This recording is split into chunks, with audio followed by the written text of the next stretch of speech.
Welcome to the Back Bay of Boston as the Red Sox continue their homestand and end this brief two-game series. It's the Atlanta Braves and the Boston Red Sox from Fenway.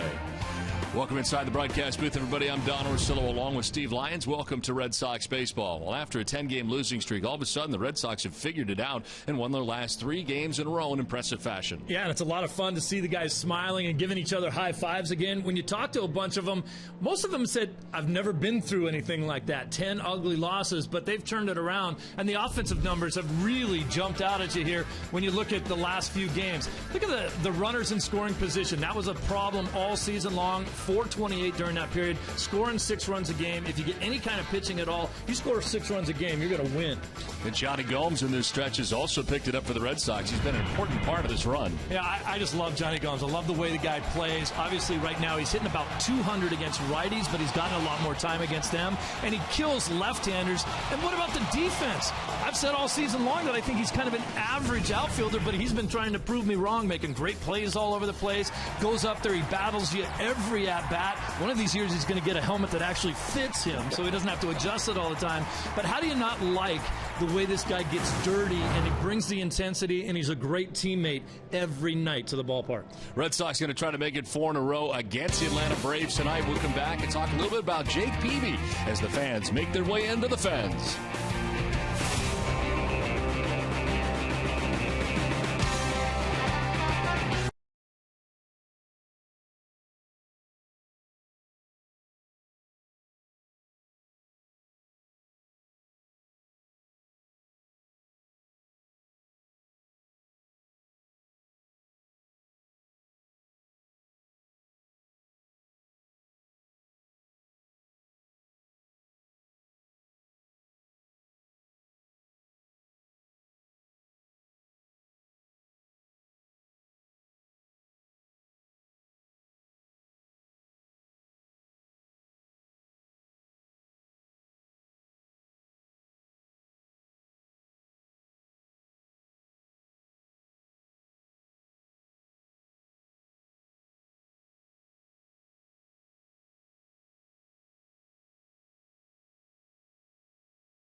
Brief 2-game series between the Red Sox and the Braves.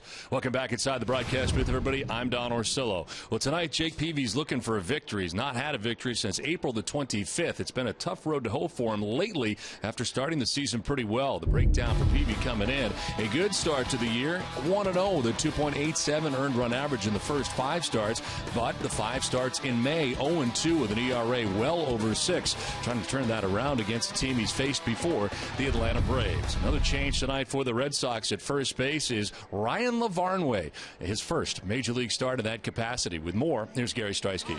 Yeah, Don, so it's been an up and down May thus far for the Red Sox. Down in the number of wins they expected so far this month. Up in the number of first basemen they've used as expected. Tonight will mark the 5th different one just this month. First it was Napoli, then David Ortiz. Sprinkle in some Daniel Nava and Mike Carpin. Tonight, Ryan LAVARNWay making his first start at first base here for the Red Sox, and he spoke about it in our Geico quote of the day.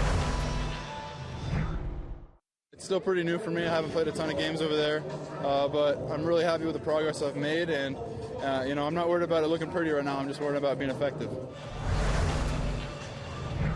John Farrell was saying earlier before the game that LAVARNWay has impressed even last night, making a diving catch. He said he kind of tackled the baseball, so using some of his catching techniques at first base, and hopefully some of those pay off tonight at first base for him, Don. We'll find out. Red Sox trying to make it a clean sweep. Jake Peavy ready to go. So are the Red Sox. Back with the first pitch for Fenway right after this.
Southwest Airlines, your Subaru dealers of New England, Dunkin' Donuts, and by Toyota's website for deals by Toyota.com.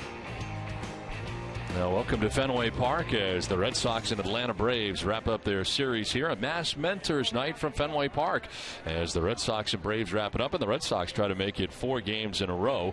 After their 10-game losing streak, things have turned around in the first 2 games in Atlanta and the first game of this series in the home-and-home series against the Braves. Nice day in Boston today. It is going to get a little cool here tonight, though, at Fenway.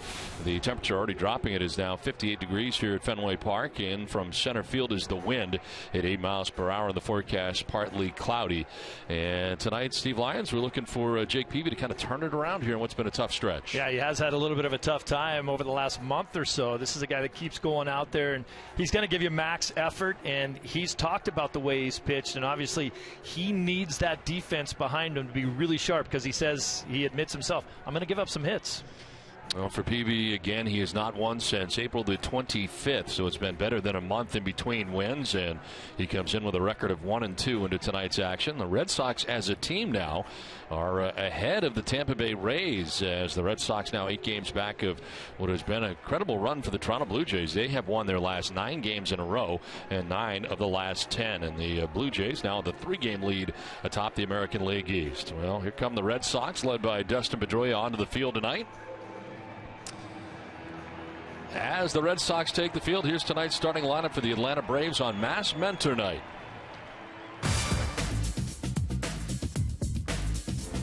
Thank you, Mr. Osel. My name is Justin. This is my mentor, Josh. Here is tonight's Braves lineup. Leading off, right field, Jason Haywood. In center field, B.J. Upton. At first base, Freddie Freeman. In left field, Justin Upton. At catcher, Evan Gattis. At third base, Chris Johnson. The DH is Ryan Dumet. Second base, Tommy Lastello. At shortstop is Andrelton Simmons. Great job, guys. We'll take a look at tonight's Red Sox starting pitchers, presented by your New England Audi dealers. Experience the all-new 2015 Audi A3 today. Jake Peavy on the mound for his 11th start of the year. Comes in at 1-2 with a 4.65 earned run average, 48 strikeouts, but 28 walks, and opponents hitting at 270 against Jake Peavy. His career against Atlanta in 8 starts, 3-4 with a 3.86 earned run average. Opponents hitting at 211 against him for the Braves. Check out the Red Sox defense, brought to you by Southwest Airlines. This is looking very familiar. Holt, Bogarts, Pedroia, except for LaVarnWay over there at first base, making his very first start ever at first base. Gomes, Bradley Jr., and Sizemore fill out your outfield. And there's your battery tonight. David Ross is going to catch Jake Peavy. Well, the umpiring crew tonight, Bill Welke has the play calling the balls and strikes. John Tumpani at first base. The crew chief, Bob Davidson, at second base.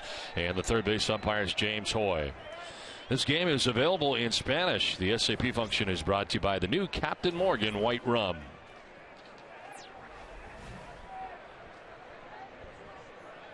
Well, Minor making his way in here for the Atlanta Braves. A little late coming out of the bullpen, but he is now on his way in as Jason Hayward stands in for the Atlanta Braves. He is led off in all 4 games of this series and ready to do so here in the second game of this series here from Fenway.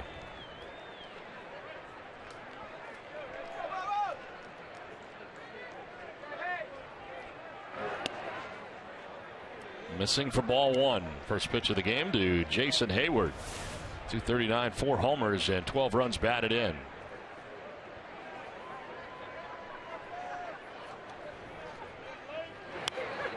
Fouls it back, and it's 1-1.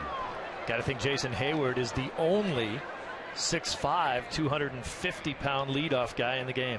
I have to think about it, but I would say it's not a stretch. Didn't think long, did you? No. He's done well against the Red Sox in his brief career against Boston, just 6 games. His numbers just 239 on the year, but he's hitting 321 over his last 15. He may be the most dangerous guy in their lineup as we speak today. Pops it up in the infield right side. Pedroia coming in towards the grass and onto it. for the first out. Took a while for it to come down. One down.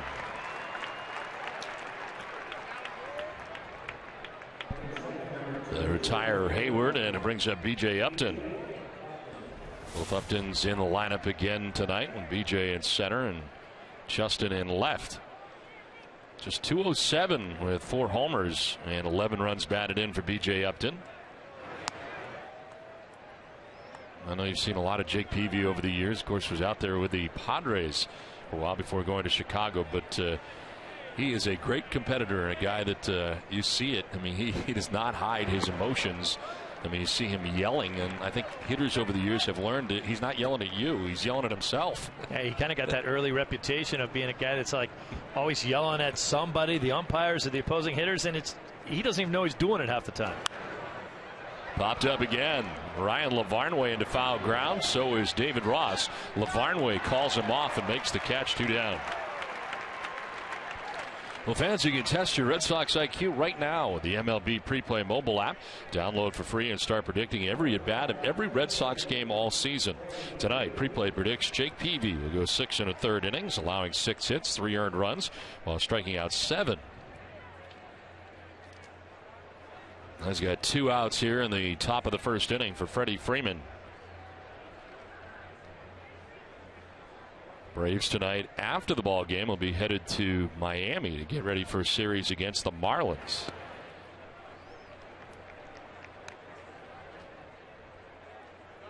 Red Sox staying home and welcoming back the Tampa Bay Rays to town beginning tomorrow night.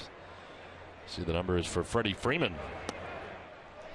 How about LaVarnway coming in and making that catch? Ross gets out of the way. After he made that catch, Ross started talking to him, probably saying, really? You're making your very first start at first base and you're calling me off of a ball? Fouled off to the left, out of play. I know that Carlton Fisk hated to come out of the circle. He said, if I have to go outside of this dirt, it's somebody else's ball. So if you're the third baseman or you're the first baseman, you better come running down here and catch it, because I'm not moving outside of the dirt right around home plate. On the ground down the first baseline, LaVarnway has got it at first and tagging the bag to end the first inning. Braves go in order. Red Sox are coming up from Fenway.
First Red Sox coming up, and tonight's starting lineup for Red Sox is on Mass Mentor night.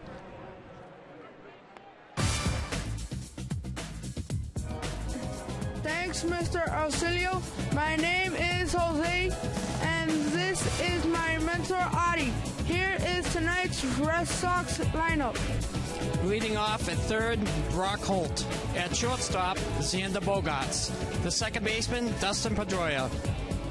The DH, A.J. Przinsky. In left field, Johnny Gomes. In right field, Grady Sizemore. At first base, Ryan LaVarnway. The catcher, David Ross. In center field, Jackie Bradley Jr. Nice job, guys. As on the mound tonight for the Atlanta Braves, Mike Minor coming in. Presented by your New England Nissan dealers. Minor's sixth start of the year, 2-3 with a 3.90 earned run average. 30 innings, 27 strikeouts, 9 walks, and opponent sitting at 256 against Minor. Brock Holt takes strike one over the outside corner.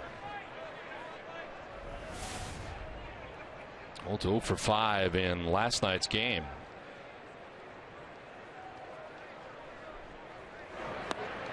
As he takes the strike and is quickly down 0-2.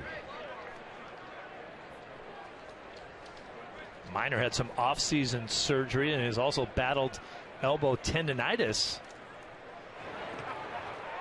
Nice quick work of Holt. Ball gets away briefly from Gattis, who clears the runner and fires to first. Holt strikes out to begin things here in the bottom of the first inning. Defensively for the Braves tonight, Johnson at third base, Andrelton Simmons at short. STELLA, the new second baseman, get used to him playing over there, and of course Freddie Freeman at first. In the outfield, the Upton brothers and Jason Hayward. And the battery today, Evan Gattis and Minor. Xander Bogaerts batting with one down here in the bottom of the first inning. Bogaerts had 287, 3 homers and 11 runs batted in. In the air to left center field, struck pretty well. Back goes Upton, looking up, and that ball is high off the wall. Bogaerts into second base standing with a one-out double. Ball nearly got out of here. Thought he had it, but it hits the top of the wall in left center. Boy, he is looking good at the plate lately. That's a ball away from him, so he just shoots it right back up the middle. And really the only reason he didn't get the home run is because he did what he was supposed to do with that ball and not try to pull it. Well, Xander last night 3 for 4 with a double. He starts tonight off very well. His first at bat, a double here, and here's Dustin Pedroia. He'll take strike one.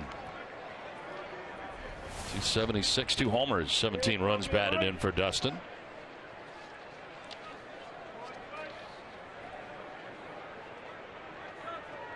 One for 5 in the game last night for the Red Sox.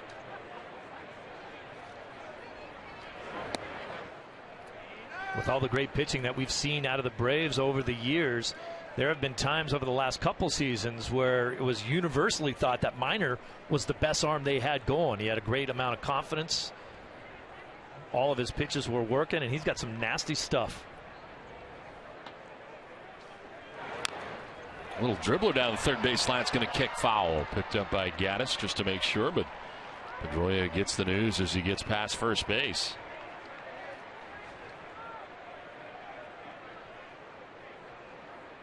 '91st career start for Mike Minor. Second time that he started away from Turner Field this year in his 6 starts. This is only road start number 2. And the second career start against Boston. Losing in of a 9-4 decision at Fenway Park. Last time he pitched here, June 24th of 2012. Look at his career numbers. Out of Vanderbilt University. Of course, the same school that produced David Price. On the ground to third base. Johnson backed up on it. Long throw. And he'll get it there in time. No advance for Bogaerts. 2 down.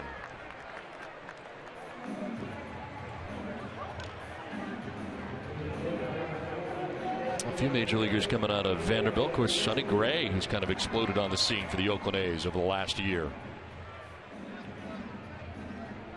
2 down for A.J. Przinsky, as David Ortiz was in the original starting lineup today, but that was scratched right before the game, and David, a precautionary thing going on tonight with his calf muscle that was sore on the last road trip for the Red Sox. Continued today, and John Farrell said they'll take him out for precautionary reasons, but the calf still sore, and he just made a straight switch. A.J. Pierzynski into the 4th spot where David had been. And John said before the game that he anticipates Ortiz will be back in the lineup tomorrow night. Popped up off to the left and out of play. Of course, you highlighted A.J. Pierzynski in our view from the booth, and how well he's been doing lately for the Red Sox last couple of days. He has played a lot better, and I don't think that the view from the booth looks nearly as good unless you do that little dance when you talk about it.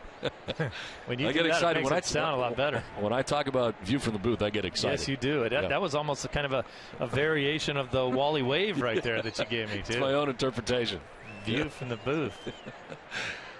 That's one of the 2 or 3 segments I have every day that I look forward to, and that's in there for strike 2.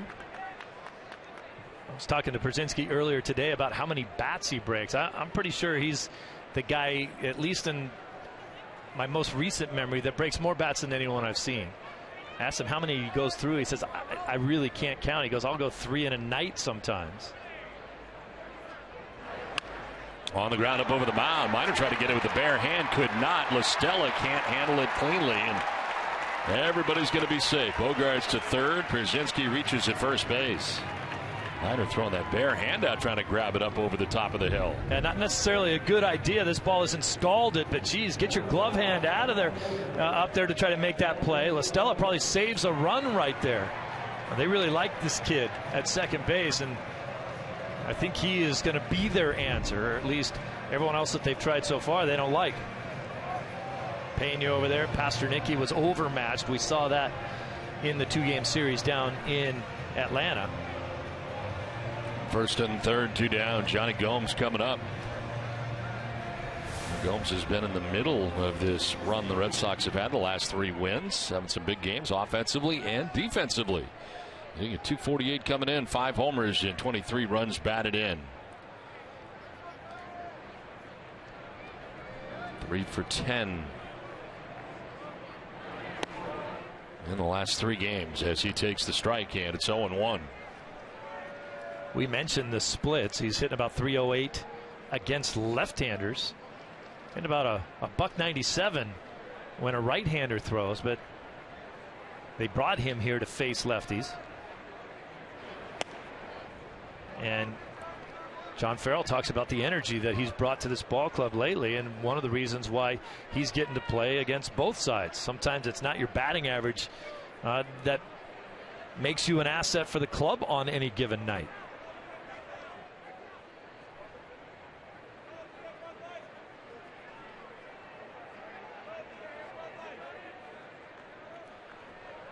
Johnny Gomes at 308, 3 homers against the lefties. Waiting on a 1-1 as he'll take strike 2. Minor is on the black right now. Pinpoint control to Gomes. He hasn't swung his bat, but he really didn't want to swing at any of those pitches. He wouldn't have been able to do anything with them. Minor, a Braves first-round pick, 7th overall in 2009. 13-game winner a year ago, 13-9. Gomes fouls it off, and it hangs at 1-2.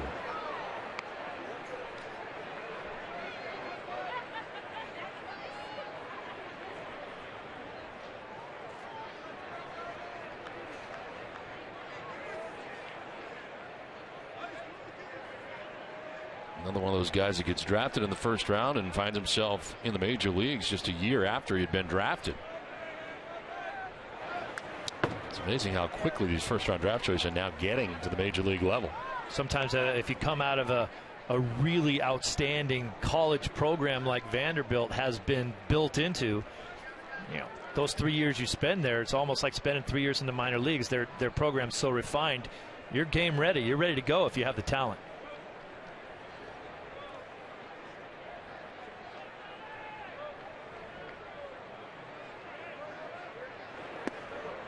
Close pitch, could have gone either way, but it's called a ball. 2-2. You see him keeping out of the middle of the plate. Tough pitch to take with 2 strikes. Yeah. Freddie Gonzalez, the Atlanta Braves come in at 28 and 24. Of course, losing their last 3 games to the Red Sox, but half-game lead. Top the East. Gomes to left field, but Justin Upton will come in on it and make the catch. It ends the inning. Red Sox strand a pair. We're through 1 without a score from Fenway.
To Nesson or not, but this is what it looks like when you come through the door. And when I go to Nesson, I always visit a special place at Nesson, and of course that's where the MVP awards are, and it's down this hallway right here. You know, and I don't want to toot my own horn or anything, but yeah, 2009. Wow. That's right. MVP 2009. That's right. Employee of the Year in 2009. What was that sweet graphic that they put up where the picture was actually inside your cell phone? I don't know. They don't always do it like that. I think they do. Is that right? Yeah. And you can submit your videos tonight to 536-536 keyword on TV. But yeah, anytime I go into Nesson, you have to visit that area. You know, you're an MVP. Yeah, you'd understand. You got to smell the roses, right. I think. Yeah. Justin Upton leading it off. Evan Gattis, Chris Johnson scheduled to bat in the inning. It was 09. I haven't been an MVP in a really long time. Your career's a steady decline since then, huh? Spiral. Wow. Spiral. Yeah. Yeah. Was that your free agent season or something? What was that year was, as a matter of fact. Yeah, it was a contract year. See? There you go. Yep. Put on a rush, and then just like other superstars, you take a big hiatus after that. Yeah. Done nothing since. What year is it now? 5 years ago. I don't want to count. I was valuable. On the ground, left side, and to the backhand, Bogarts in short left. Nothing he can do with it, though. Nice job to get there, but that was well into left field, and Justin Upton aboard with a base hit. Well, check this out. It doesn't happen often, but watch Bogarts. I really believe he's leaning the other way when this ball gets hit. Maybe not so much. I kind of saw it out of the corner of my eye. He looked pretty much set and ready to go, but it looked like his weight to me when that play happened, like he was leaning up towards second base, but I think he was okay. Just can't get there. Even if you catch that ball, you're not throwing anybody out from there. So Justin Upton with a base hit, first base runner of the night for Atlanta. And here is Evan Gattis. Gattis at 248 coming into tonight's action, but good power numbers so far. 10 homers, 21 runs batted in. And hampered by a strained wrist that has bothered him from time to time lately. Fly ball struck pretty well out towards deep right center field. Jackie Bradley Jr. back at the pen will make the catch. Right at the short fence in right center. And back to the bag at first goes Justin Upton. Jackie's limping a little bit now. He did a great job of getting back to that ball, running to a spot where you think it's going to come down, found the fence, and then curled back and caught it. That ball's hammered right there, out over the middle of the plate. Peavy's got to stay away from that. Look at him curl back now when he knows where the ball is. I didn't really see where he where he tweaked something there at all, but that's excellent defense by JBJ. They seem to be fine during all of that. And that's where the limping started, is Grady Sizemore checking on him as he gingerly walks back to his defensive position in center field. So keep an eye on that. Still stretching it out there. One down. There's Chris Johnson.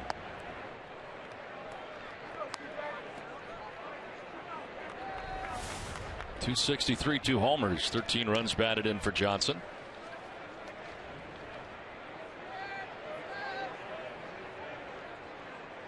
He is 1 for his last 21.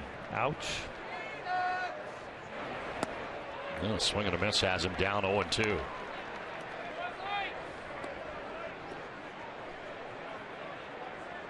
Signed a 3-year contract extension the beginning of May. Club option for 2018. This last year finishing 5th in the majors, 2nd in the National League with his .321 batting average. So far this year, .263. Yeah, and he had been better until this recent stretch of 1 for 21. He was kind of a guy that thought he wanted to hit a lot of home runs, didn't care about his average, and then last year had a breakout season, thinking the exact opposite. Fewer home runs and more base hits, and that produced a .321 batting average.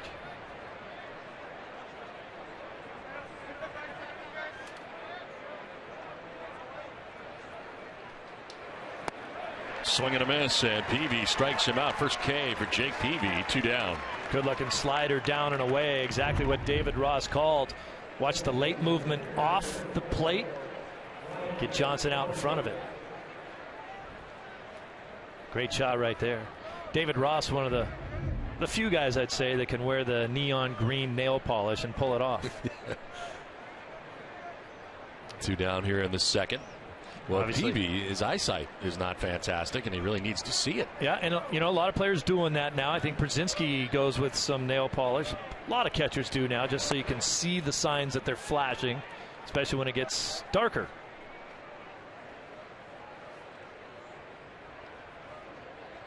There we go. You look good in that shade too, though. 2 down here in the second inning. Justin Upton still at first base, and a check on him as he's got to dive back to the bag.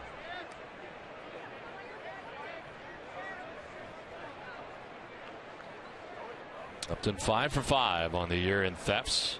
Yeah, this is a guy that used to be able to fly. He kind of picks in his spots now, but as you said, 5 for 5. He doesn't get caught very often. Dolman with a swing and a miss. Down 0-2. And for me, you know, the Red Sox really just don't pitch out that often. With Ross back there, it's a good time to think about it when you're this far ahead in the count. And for me, Upton, I think he has to try to get in scoring position. No reason not to run in this at bat.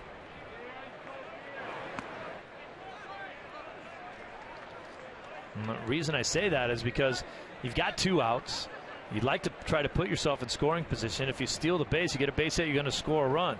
If you get thrown out, Domek comes back and leads off the next inning. It's not a win-win situation, but there's just no reason to stay stationary at first base when you have a guy that can run after you've got 2 outs. Upton with 93 career steals.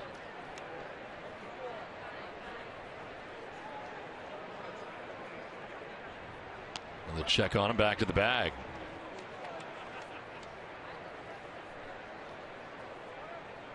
Former MVP Terry Pendleton, the first base coach down there for the Braves, talking to Upton, letting him know what's going on.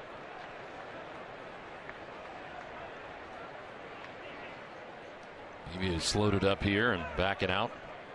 It's Justin Upton. There's Terry Pendleton.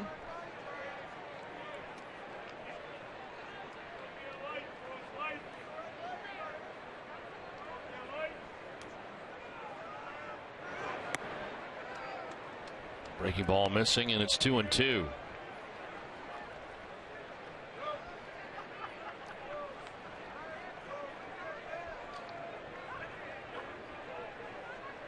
Tommy La Stella waiting on deck. Braves batting here in the top half of the second inning.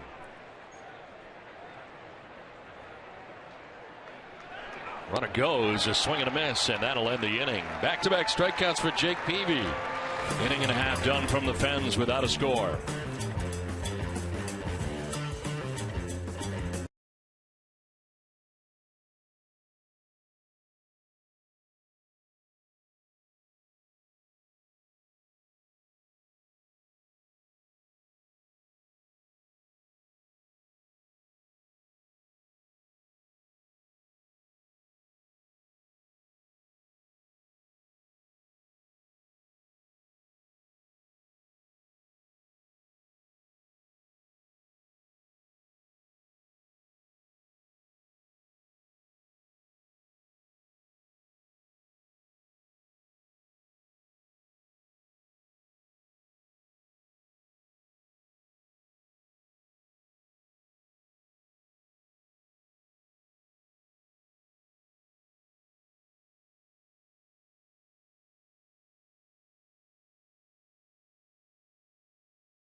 To try and take pictures with the 2004, 2007, 2013 World Series rings this Saturday, May 31st at GATTIS at Fenway Park from 3 to 5 p.m. Fans will also have a chance to take pictures with World Series trophies, and Wally, this once-in-a-lifetime event, is open to the general public with purchase of a ring raffle ticket for just $10 at the event or by visiting redsox.com/ring raffle.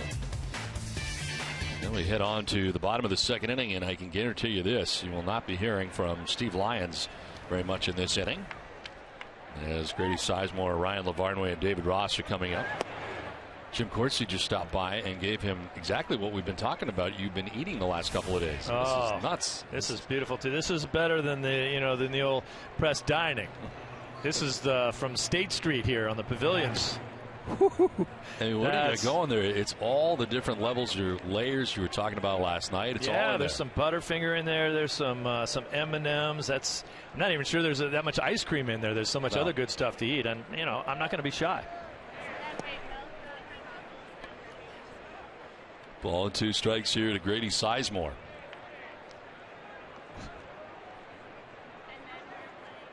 Ryan LaVarnway and David Ross here in the bottom of the second inning.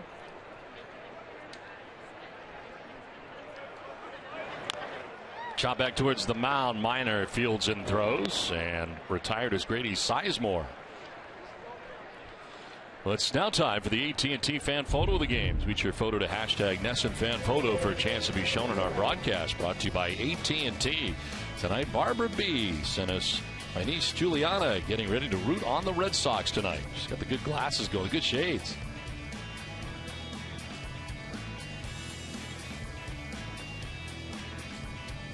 That's some good-looking stuff right there, huh? Sweet shades. Ryan LaVarnway, 0 for 3 so far since being called up from Pawtucket. Ryan told me he was killing the ball down in Pawtucket, and he says, I heard you guys were talking about the mustache. He said I had about 150 text messages from all my friends telling me that now it even looks stupider than we all thought before. And it's getting worse by the day. This one off the end of the bat foul. Well, we're going to learn some things about Ryan LaVarnway, as we've not had a Sox culture with Ryan yet this year. Favorite movie, Die Hard with a Vengeance. Bruno Mars, his favorite musician. That's a good one. I did not see that coming. Place he wants to visit, Australia. Wow, he's a good bowler. 256 high gain. Smart guy. If he didn't play baseball, he would be a structural engineer. Now that you don't hear from a lot of different baseball players. Well, he's a Yaley. Yeah. Fouled off to the right, out of play. He told me he's thinking about shaving the mustache off on June 1st because it's Mustache May. And he told me that a couple of seasons ago, the best year ever he had, when he had 34 homers, the whole team kind of pitched in and grew mustaches. Well, that's a severe close-up right there, too. Yes, it is. Extreme close-up. Yep. Now, does he think it looks good? Because I didn't ask him. I don't think he cares. This is on the ground at deep third, but foul. But he said the whole team did it, and then, you know, it was a great thing. He said, number one, I had my hottest month I've ever had. So you know how superstitious baseball players are. It doesn't matter if it looks good. If you're hitting, then you keep it. And then it was a great thing. The whole team got together, and they did a thing with the Children's Hospital, and they all shaved at the same time. It was a charitable event. And he said, so I go back to it every once in a while if I think I need to hit. There's a 1-2 pitch to LAVARNWay. And it's fouled off. Gary, what you got? You got more on this mustache? Yeah, in fact, to answer the question, he's a big fan of the stash. I interviewed him pregame, and before he went into the hot mic, he curled the tips of the stash to make sure that they looked good and presentable for TV. I said, are you going to keep it at the end of the month? And he said he would, but his wife is putting the brakes on the stash, guys. Otherwise, he'd keep it. He can go handlebar. He can twirl it up like Snidely Whiplash. Oh, it's a healthy stash. And I told him he sort of looks like he's a guy from the 1840s, so it looks good. Pitch off the mark from Minor. It evens at 2-2. So I guess the answer to your question too, whether or not he thinks he looks good, he said I can't do that. I can twist it up and, you know, wax it up and everything, but he says then even I think it looks stupid. So, you know. But see, I'm thinking as he keeps going to it, you know, like in between every pitch he's going to it, I think it would be annoying. The stuff on the sides there that can kind of tuck into your mouth. Yeah, you know, you'd be trying to eat. And when you start eating your mustache is when it gets bad. Gross. Yeah.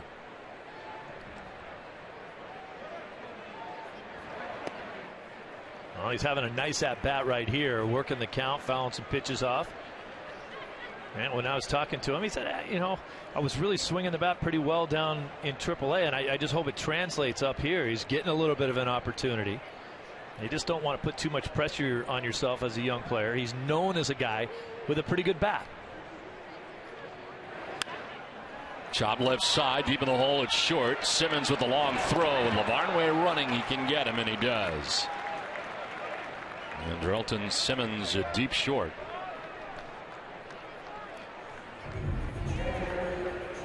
That's what this guy can bring for you at shortstop. Excellent range. Remember, he sat out yesterday with the bad ankle, and he's had that bad ankle for most of the season, but no signs of it right there. Good glove work. Andrelton Simmons, 2 down in the inning. David Ross, 172, 2 homers, 5 runs batted in.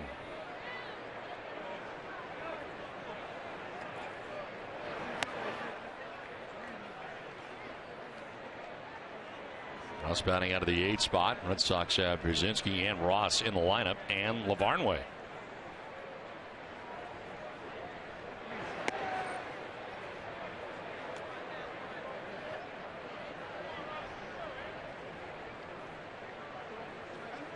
David Ross, the former Atlanta Brave. Swings and fouls it back, 1-2. I think the Braves have had enough of the Red Sox. Red Sox already winning the series in Atlanta, that 2-game series, and then winning the first game of this series here in Boston. Braves were playing very good baseball before the Red Sox arrived. And the Red Sox were not playing very good baseball when they arrived in Atlanta. You know, different guys come in here and play the left field wall here a little bit differently. Look at where Upton is. I mean, he's almost leaning up against the wall. That's, to me, that's just too deep. That's ridiculous to play that deep. Anything hit over his head is going to be off the wall. So what's the point of staying back there? In the air to center, his brother BJ is out there, and he'll put it away to end the inning. Like Minor with a 1-2-3 second. Scoreless through 2.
Top half of the third inning back at Fenway Park as Tommy LaStella, Andrelton Simmons, and Jason Hayward bat in the inning.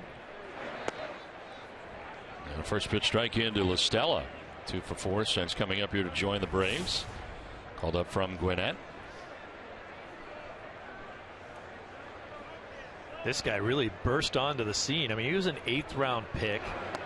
A lot of 8th round picks don't get past A ball and they go home. This guy has a career minor league average of .322. He's hit everywhere they've put him. More of a bat than a glove, but they've had so much trouble over there at second base. They've had Pena at second base.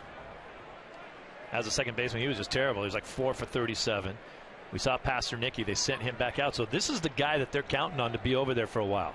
Don't forget about Ugla. Yeah, well, they have.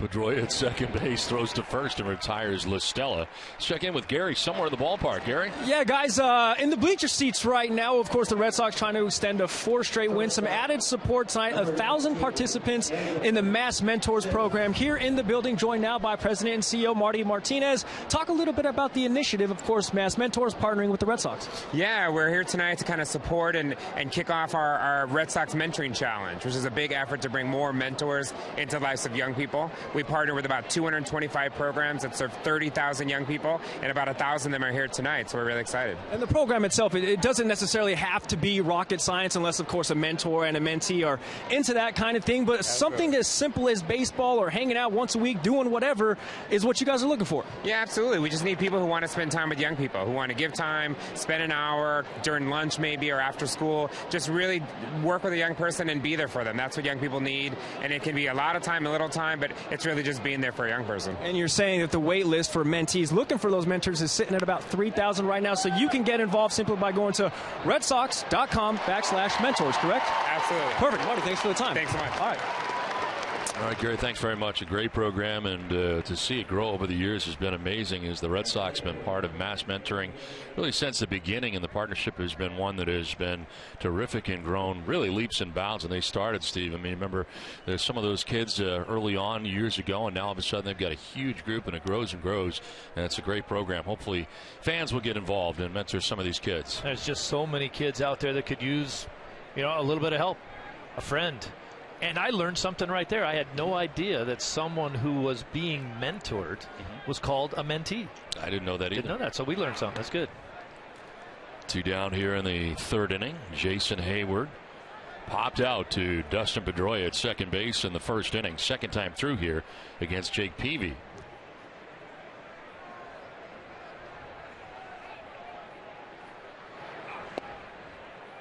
In there for a strike, 1-1.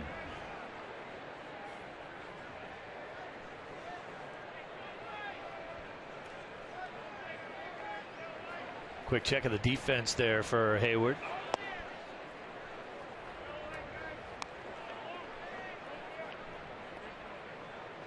Call that about straight up. Maybe Bradley Jr. a little bit towards right center to pull. Yeah, and I think you have to kind of protect against the triangle out there. And a lot of times you'll see even with a right-handed hitter, he'll be on that side. Ooh, this is high and deep to right. May not keep it in the park. Back goes Sizemore, and it is gone. About 4 or 5 rows deep for Jason Hayward. Blast to right field taken out of the yard, and the Braves take a 1-0 lead. His 5th home run of the year, his 2nd against the Red Sox this week. Well, that's one of the reasons why in his first plate appearance I said that to me he's the most dangerous guy in their lineup right now. He's swinging the bat the best, and that's a ball right down the middle, and Jake Peavy's just having a little bit of trouble staying away from that home run ball. It's kind of amazing. In his first 9 starts he gave up 1 home run every start. His last one against Tampa Bay was the only start he hadn't given up a home run. Now he's allowed 10 in all. And for Hayward, that is home run number 5 of the season. Braves jumping out to the 1-0 advantage. Comes with 2 outs in the inning. And B.J. Upton takes a strike. Upton fouled out to Ryan LaVarnway in the first inning, 0 for 1.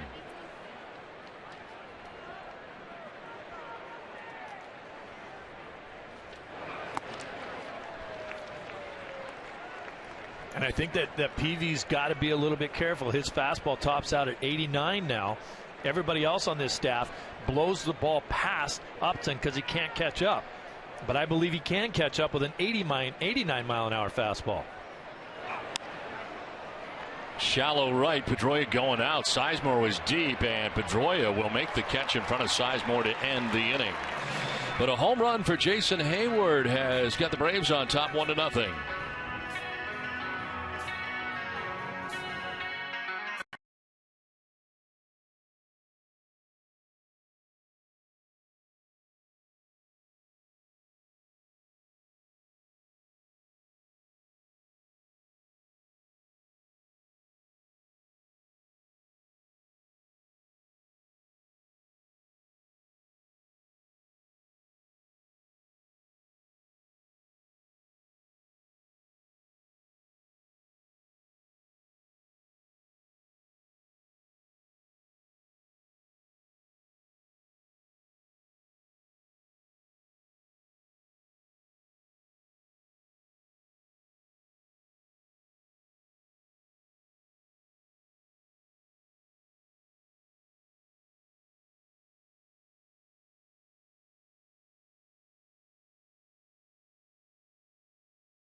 Down below. 1-0. Atlanta Braves on top of the Boston Red Sox thanks to Jason Hayward's home run. And Jackie Bradley Jr. leads it off for the Red Sox here in the bottom of the third inning. 209, no homers. 18 runs batted in for the Red Sox center fielder.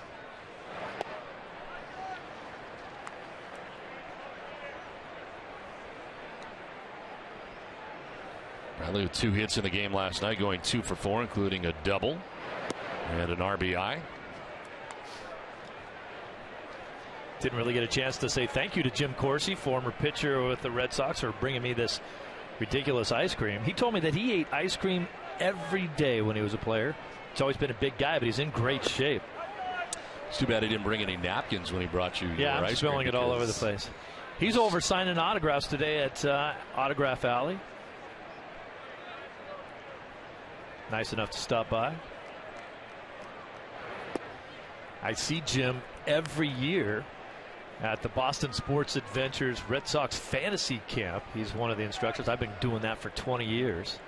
A great Wounded Warrior project. Guys that come down and participate. What a great week that is. For Myers? Yes, sir. Now to left center field. Back there is Justin Upton. He'll give way to his brother BJ, who steps over and makes the catch. One out here in the third inning as we send it back down to Gary. Yeah, guys, the new Scion TC with tonight's poll question. Which old-time ballpark do you miss the most? Sox 1 for Braves Field on Commonwealth Avenue. 2 for Ebbets. And Sox 3 for the Polo Grounds in New York. Or how about Sox 4 Tiger Stadium in Detroit? Text your answer to 536-536. Message and data rates, those may apply. Text help if you need it. Visit NESN.com/terms for all that fun legal stuff, guys.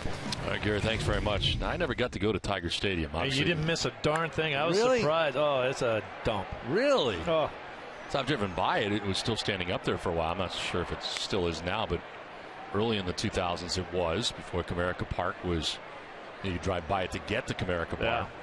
One of the worst clubhouse facilities, one of the worst dugouts. It wasn't enough room for everybody in the dugout, right? Yeah. No. And then you had to go out to the bullpen. They used to call that the submarine because it was subterranean. Well, a base hit here for Brock Holt. And an 0 for last night. Struck out in his first at bat tonight, but has a base hit here with one down. Third Red Sox hit of the night. So no to Tiger Stadium, huh? Not a fan. No. Hit my only grand slam of my career in that place, but and plus, you know, it was 440 to the center field wall. It's a poke. So you were standing, if you were playing center field, you were just out there all by yourself. Although I did, like I think I told you before, I got hit in the rear end by a golf ball from someone who fired one at me. I don't know how they threw it that far. Maybe they hit it. So it was kind of nasty, and it just wasn't. It was, you know, it was one of those places that was time for it to go away. Well, right now it is winning. Old-time ballpark. Do you miss the most? 38% out of the gate here. Maybe they're like you. They miss it so much because they never had a chance to see it. I never get to go. I mean, it looked cool on TV. I like Comerica Park. Worked there plenty. Remember in right field, they sort of had the upper deck kind of hung out over the lower deck by about 10 feet or so. Yeah.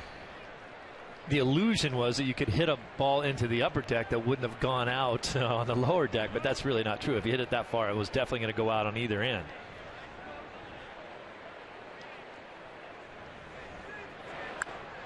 Popped up.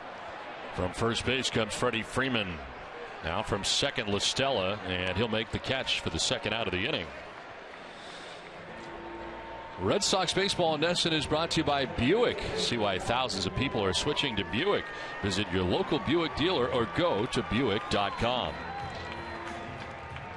Is that the worst clubhouse you've ever been into, Detroit, or no? See, Wrigley Field to me was really bad. That's terrible. Wow. But I spent most of my playing career in the American League, so I didn't see that. Milwaukee was terrible. Milwaukee, if you got called into the manager's office like I used to a lot. On regular basis? Yeah, you'd have to walk through the laundry room to get there. There's like, you'd get back there, there's a washer and dryer and, you know, some stuff hanging around. It was like, come on, you can't even find this place.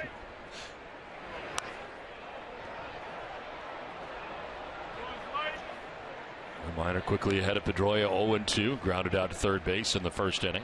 I remember years ago when I was doing feature pieces for Fox, I came to Fenway and I did a tour of Fenway, and I pointed out how awesome this place is, but I kind of looked at some of the warts too, and I said this was when they were having plans of talking about building a new Fenway, or at the very least moving out and starting over. And I think I closed the piece by, if you have not made your pilgrimage to Fenway Park like every true baseball fan should, you better hurry up because it's not going to be here much longer. Well, you were right on that, huh? Yeah. Well, I mean, look at what new ownership did, though. Yes. They came in and made this an amazing place. Yeah, I mean, everything appears like it was always there, which I guess was the idea. It has taken me a long time to recognize some of the subtle differences that are really major changes. Mm-hmm.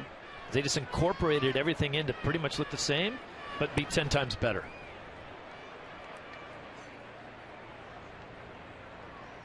I don't think any ball player will ever forget, especially if you're a member of the Red Sox, when you get called up for the very first time and you come down the tunnel and you come bouncing up those steps, and the first thing you see is the monster.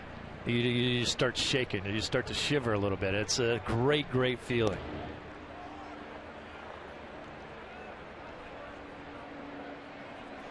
Of course, the first time that happened to me, it literally was snowing, so I was cold. Opening day in 1985, it snowed.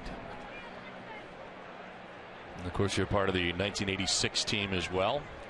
Yeah, half of that team. I was traded for Tom Seaver at the deadline, basically, in '86. So I wasn't around for. I was actually around because I had bought a house here in Boston. My season was over. I came back, and I was at the top of the Prudential building watching Game 6, and it wasn't that much fun.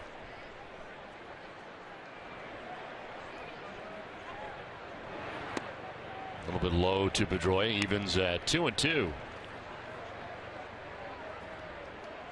Don Orsillo, Steve Lyons, Gary Streisky from Fenway Park. Game 2 of this 2-game series between the Red Sox and Braves. The Red Sox won their last 3 straight games and trailed tonight to the Braves 1-0 here in the last of the third.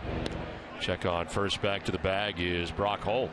Minor does not have a great move, but Brock Holt, once again, the drawback that he has to running, he's got a couple stolen bases. He hasn't gotten caught yet, but he doesn't know these guys as well. Takes a little while, especially a left-hander, to learn the move. Minor does not have a great one. Pedroia fouling it off himself. Stumbles around a little bit and readjusts that shin guard he's already got on top of his foot. On Sunday's all-new Ultimate Red Sox show presented by AAA, we'll recap all the great moments from last night's 2004 World Series celebration here at Fenway. And the Ultimate Red Sox show is hosted by Tom Caron Sunday after our Red Sox coverage.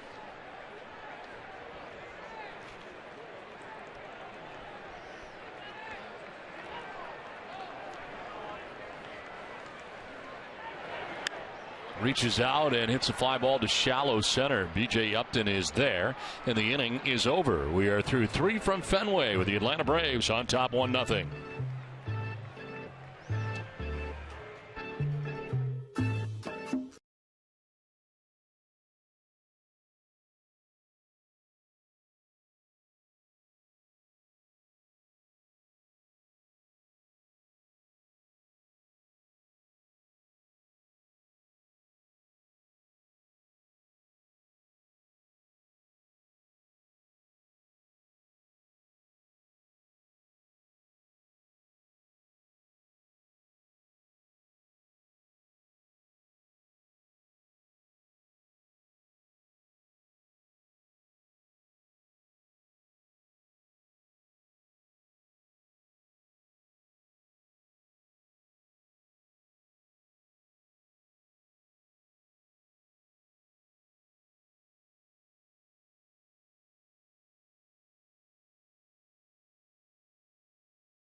So we head into inning number 4.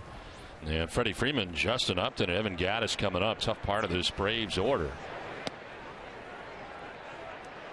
Look at this Braves order. It's a pretty good order. You know, you talk about the National League not having American League lineups. It's a pretty good lineup they feature. Yeah, there's some pretty good mashers in there. And considering that before this 4-game series started with the Red Sox, their pitching was best in the National League. Starters ERA was amazing. And you know, we've talked a lot about the back end of this rotation that luckily the Red Sox haven't had to see. I know Red Sox fans are smart enough to understand how good Kimbrel is, and they realize they don't want to see him.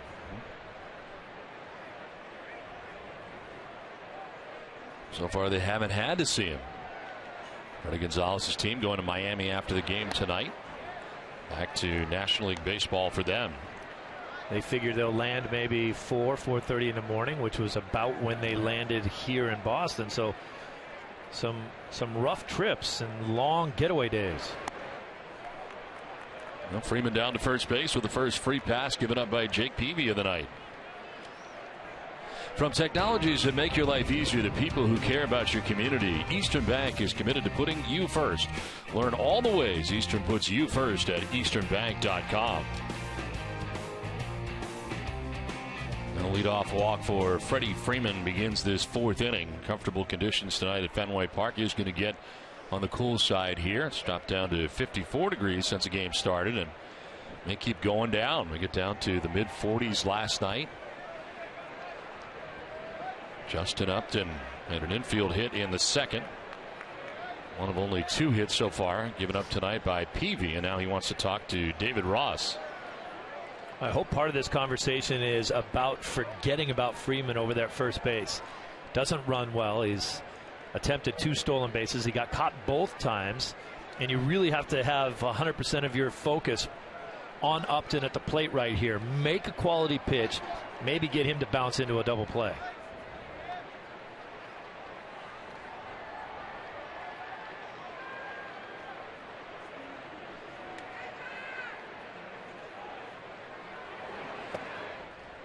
Going away for ball 1.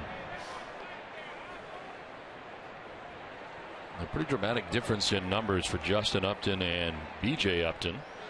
B.J. Upton hitting at .207 with 4 home runs. His brother Justin Upton, who's batting right now, 13 home runs and a .309 average coming in with 33 runs driven in. But as you have pointed out, the money belongs to B.J. Upton at the moment. It's not like Justin isn't getting paid, no, but he doesn't have the richest contract in Braves history. Right. That would be going to that man right there. 5 years, $75 million. Hit under 200 last year, hitting right around 200 this year. Swing and a miss, and the count is 1-2. A little surprised by that because, you know, you see flashes of B.J. Upton when he was with Tampa Bay, and you say, oh, this guy could be really good if he puts it all together, but he's not done that really. I mean, he did it in 1 postseason. And there was the perception of attitude problems down there, too. A guy that, you know, you weren't sure what you were getting at him every day, and I think that contract was really surprising to a lot of people. 1-2 is in the air to right center field. Jackie Bradley Jr. moves over into right center, squares it up and makes the catch for the first out of the inning. 1 on, 1 out. We'll take a look at the list. We're talking about B.J. and Justin Upton, baseball brothers with Atlanta and a Boston ties.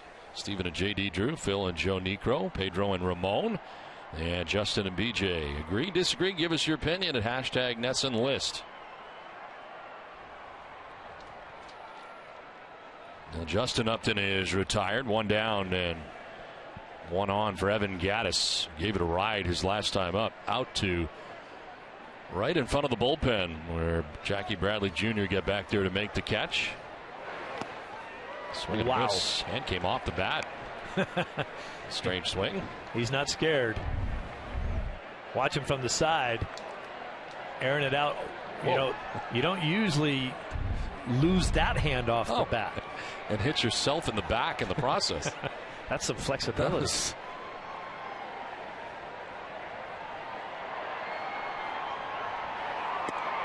Gattis jumping back out of the way. They used to say that Gibson used to play baseball with a football mentality. That's kind of what you get out of Gattis. There's nothing too polished. Just like a bull in a china shop, just coming at you. No batting gloves? No batting gloves, no wristbands. Just give me a bat and let me see how far I can hit it.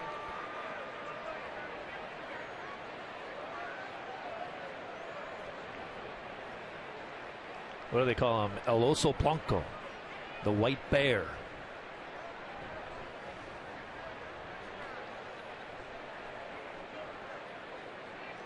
PB taking some time here going back and forth with Ross, so Gattis has backed out a few times.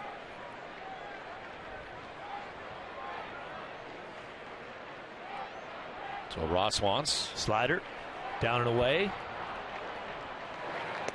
Too far away, not tantalizing enough. 2-1. Well, that was a big sweeping break on that pitch.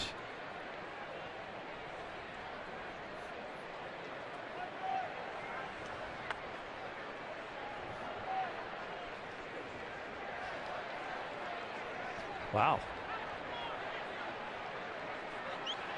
Oh, called a balk. Called a balk. And at second base goes Freddie Freeman. Peavy's having an extreme amount of difficulty. Now, you can't argue a balk, so that's why Pedroia's in there saying, look, you can't argue. Don't talk to him about it. You can get thrown out of the game. Peavy was trying to back off because he can't see the signs, even with the shoe polish on the fingernails. Did you see it? Watch where he's going to give him the sign. He's going to give it to him off of his chest protector. You never see a catcher doing that. Can't see it. Bob Davidson had called it at second base. Let's see if there's any extra movement. You can see he's squinting to try to see the sign. Oh, wow. I don't see anything there that should have been called a balk. Either did Jake Peavy. Now a runner in scoring position. Gattis will line it into left field for a base hit. Freddie Freeman's going to be waved around. Here comes a throw from Gomes. It is going to be not in time. Run scores, and up to second base goes Evan Gattis. Peavy's not going to be happy about that at all. So Gattis with a single takes second on the throw, but drives in his 22nd RBI, and Atlanta takes a 2-0 lead. This changes the way this ball game is set up right now. Without that balk, it would literally be first and second right now, still with not a run scored. This is the base hit into left field. Freeman doesn't run well, but once he gets going, he doesn't have bad, second to home speed. That ball pulled Gomes down into the corner a little bit. He had to run a ways to get it. That's how you can score on a base hit to left field here at Fenway. One down, Gattis at second base now. Chris Johnson, the batter. Swing and a miss for strike one. Johnson struck out in the second inning. Peavy with 2 Ks in his outing, and both coming in the second inning.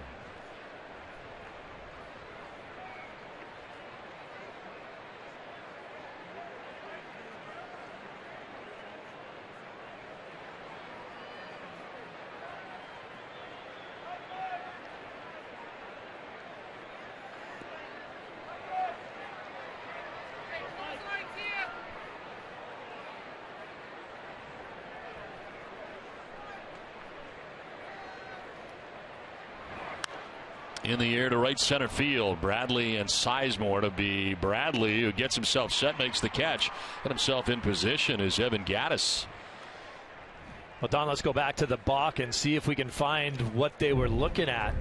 Here he is. He's having trouble with the signs, but we'll circle his hand right there, and then watch what he does. You have to have a complete motion. Watch the little hesitation. Oh. Now, come on.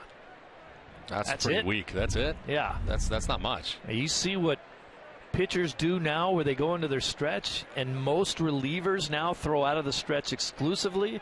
How much extra movement those guys have. They break their hands.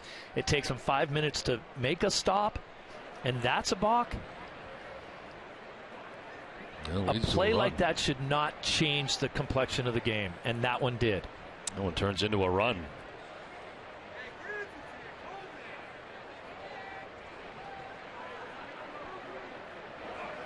Delman with a swing and a miss, and it's 0-1. His second look at Peavy, struck out against him in the second.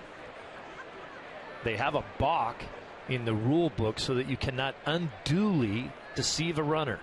That had nothing to do with deceiving a runner.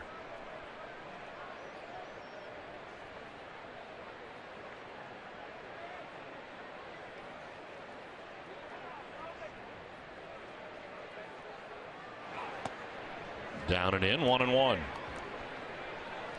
You have to think that what Peavy and the difficulties that he's going through right now, seeing the signs, is definitely affecting the way he's pitching too.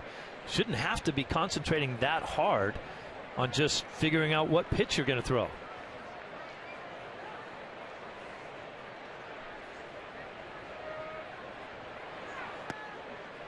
Breaking ball drops in there for strike two, and he's always had that problem, staring in and being able to see the signs.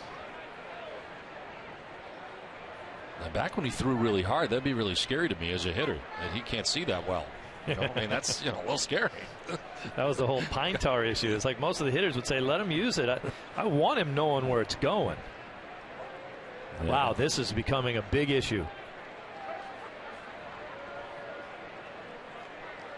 Well, for every Red Sox game that goes into extra innings or the Sox get a save, CVS Pharmacy will make a donation to Boston Children's Hospital towards a $25,000 donation once again this season. CVS Pharmacy is the official pharmacy of the Boston Red Sox. Don, what they're doing right now is they're changing the sequence of their signs. They're going with a different formula. If it was before, let's say it's going to be first sign after a 2. So I can flash a bunch of signs. Once I put a 2 down, the next sign I flash, that's the pitch I want. They're going to go to something very simple right now. He's having trouble seeing. They might not even be flashing signs. 1-2 is in the air to left field, sending Johnny Gomes back a step or two. Under it and puts it away to end the inning. The Braves add a run, take a 2-0 lead through 3.5 from Fenway.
In a row. Eastern Bank, here, your first.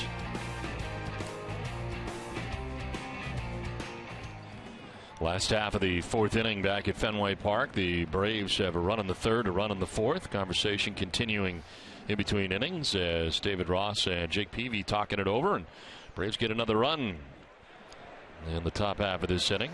Krasinski, Gomes, and Sizemore coming up. They're just going to go with a simpler set of signs so that it's easier to see and there's less confusion.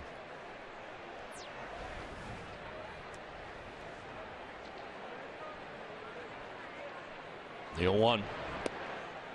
AJ gets a called strike, apparently 0-2. Didn't agree. Bill Welke has the plate. AJ with an infield hit in the first inning. Now fights it off foul. Pitch headed in. Tries it in, go to the kind of the touch sequence instead of irregular signs. Well, it may have been something like that because unless I looked away really quick or something, I didn't really notice Ross flashing a sign on that very last pitch. We only saw one pitch after the conversation. Ground ball softly to first. Freeman will flip to Minor covering the bag for the first out here of the fourth inning. Well, we've been asking for fan videos and we have one tonight. Hi, Don. Hi, Steve. There's a drive deep to left. It's a walk-off. Go Sox. That was very good. Hey, Don Pip. I'm out. Have a nice life. I'm done. Yes, you are. It. That's it. You are done. All it was one video, and I'm out. Yeah, sometimes that's all it takes. This is driven to deep left field for Johnny Gomes. Going to grab some wall. Gomes around first, going to have to throw the brakes on. Quickly getting it back in is Justin Upton. Long single. The one guy in the ballpark that knows right off the bat that that's only a single is Johnny Gomes. That's where he plays. He knows every angle out there. And as soon as he hits this ball, after he realizes he doesn't have enough to get it up over the wall, it's going to be a long single. 1 out, 1 on. That is hit number 4 for the Red Sox. Gomes frustrated. Hit the ball that well, and all you're going to get is a single. Fenway single, probably a home run any other park. There's Grady Sizemore getting his second look at Mike Minor as he grounded back to the mound in the second.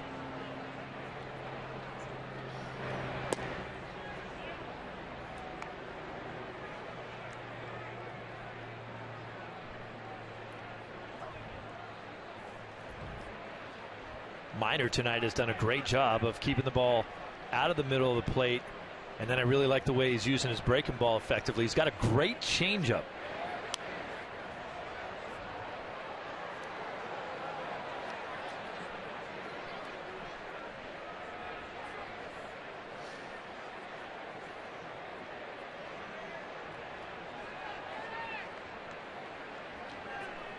Working with a 2-0 advantage here with one out in the fourth inning.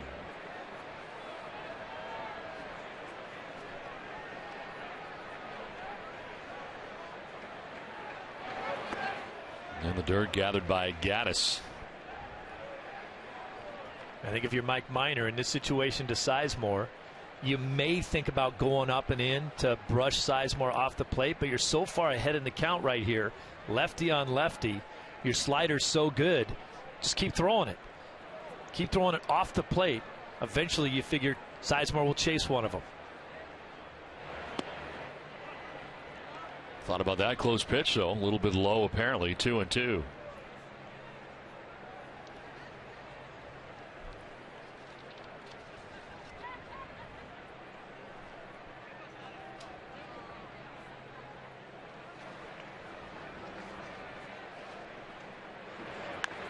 Chop to first. Freeman will go to second base for one, back to first for two. Double play that wraps up the fourth inning. 3-6 to 3. It's 2-0 Atlanta at the end of 4.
Into the fifth inning. I mean, you've seen this now for a couple of nights. At some point, you're going to get it. Yeah, I love it. It's catching on big time. You notice how just a few seconds go by and there's more and more people doing it. Yes. Ball is very friendly. Yes, he is. Except for that he bumped into that girl. She didn't like that too much. 2-0 Braves have the lead as we head to the fifth inning. Tommy LaStella to lead it off here for Atlanta. Andrelton Simmons and then Jason Hayward. 8-9-1 for the Braves. They got a run in third, a run in the fourth inning. Home run by Jason Hayward.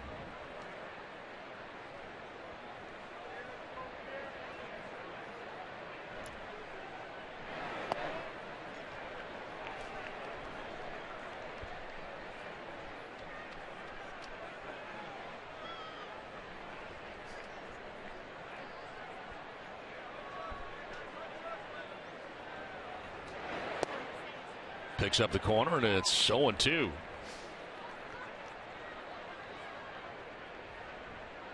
Peavy's got to find a way to settle in here over the next couple innings, throw up some goose eggs, and hope that his offense can pick things up for him and get back in this game.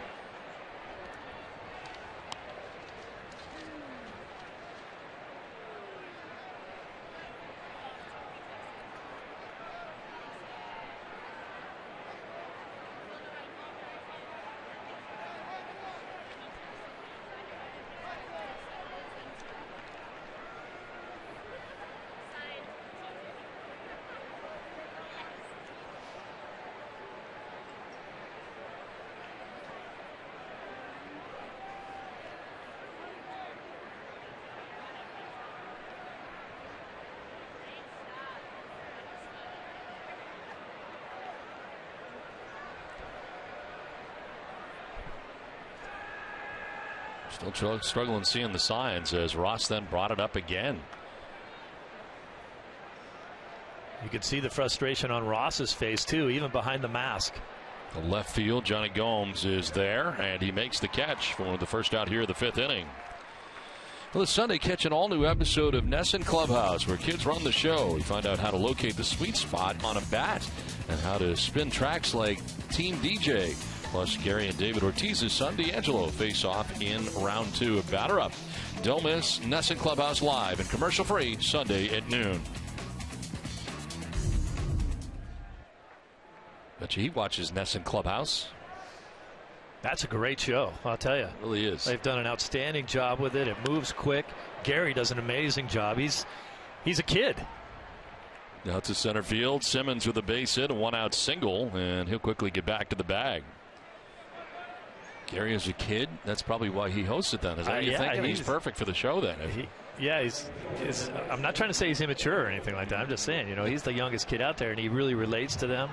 But the show moves quickly, and one of the cool things about the show is that it's really educational, but they do it in a way where the kids don't even know they're learning cool stuff. To I guess to make it clear, I'm legally an adult, but yes, I act like a kid. Not with that haircut. I guess I haven't matured yet. The cool thing is, players like Will Middlebrooks and, pitching coach Juan Nieves, they have come up to me and told me, hey, I learned some stuff just by watching the show. So that's kind of the cool feedback that we're getting. So, cool. That's always nice. Have a coach tell you that. That's pretty good. Definitely. Yeah, the feature pieces that they're running are about things that you've always wanted to know and just didn't know how. What's inside of baseball. I didn't even know. I don't think I knew what was inside of baseball. You watch that feature, you learn about it. So not just the ones you're in, right? Like the Dustin Pedroia instructionals. Oh, yeah. This is on the ground up the middle, and Pedroia laying it out. Speaking of Pedroia, he'll flip to second, hoping that Bogaerts can help him out, throw it somewhere. But everybody's going to be safe as Haywood reaches first. Simmons to third with 1 down. That saves a run right there, and we'll see how that plays out for the rest of this inning as Peavy finds himself in more trouble. But watch, this is a great play. Look at Petey right there, the range up the middle, the all-out dive, and now he's going to get this ball to Bogaerts in case anyone tries to score from third. He knows he can't do much with it right now. If Bogaerts has it in his hands, no one's going to try to score from third base. And now you still have the opportunity to get a double play ball and get out of this inning. That run should have scored, but Pedroia prevented it. Here's B.J. Upton, 0 for 2 in the game. He is fouled out to first and popped out to second.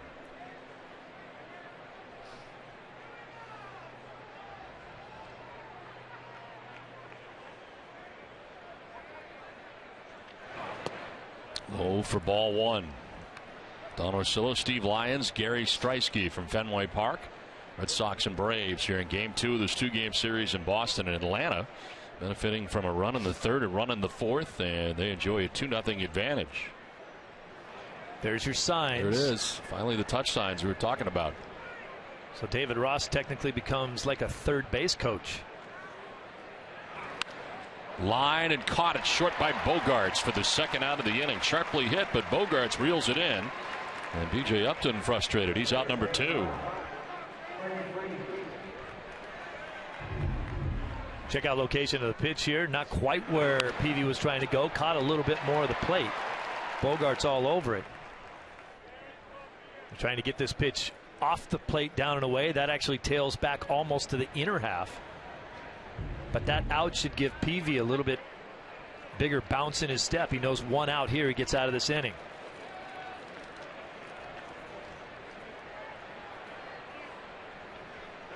Freddie Freeman, first pitch swinging, grounds it foul.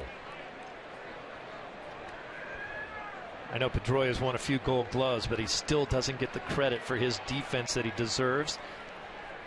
He saved a run on that play up the middle. We'll see how it plays out. If he can get out with an out right here, he clearly saved a huge run in this game, keeping the score at 2-zip. It's not one you see in the box score. Yeah.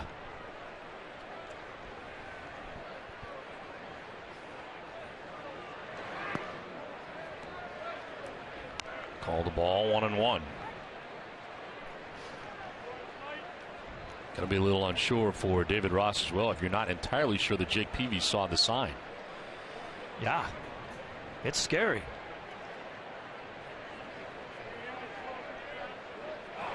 One sliced foul off to the left.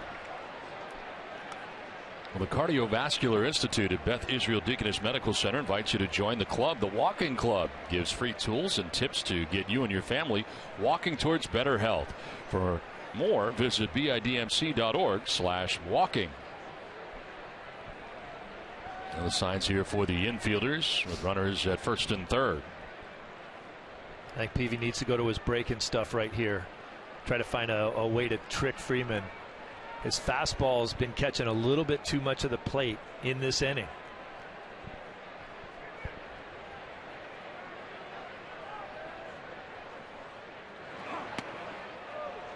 Almost got the corner as Freeman was getting the arms out of the way. Fastball in, brush him off. If you miss in, that's okay. Wouldn't be surprised now if you see him maybe go backdoor with something, a little backdoor slider.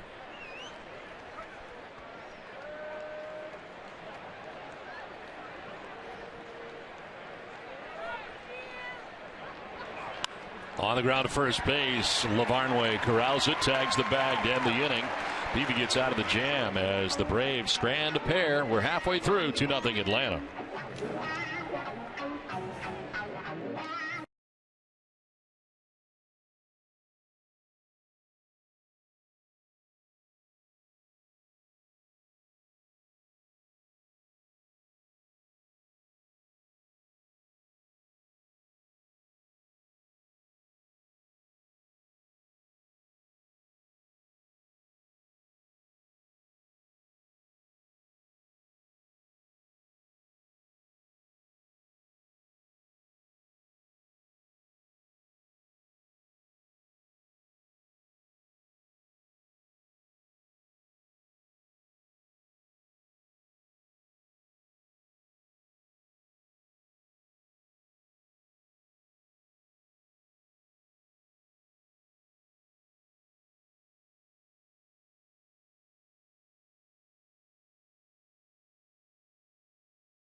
Hitter here as Daniel Nava is going to pinch hit for Ryan LAVARNWAY to lead it off here in the fifth inning. LAVARNWAY had been 0 for 1 and made the final play of last inning. Minor back out there again, deals up and away. Nava, Ross, and Bradley Jr. as Nava checks in, hitting at 133. 2 homers, 3 runs batted in. Of course, a 300 hitter last year for the Red Sox. Halfway through this ball game now, looking for a little bit more offense. Maybe Daniel Nava could come in and spark it.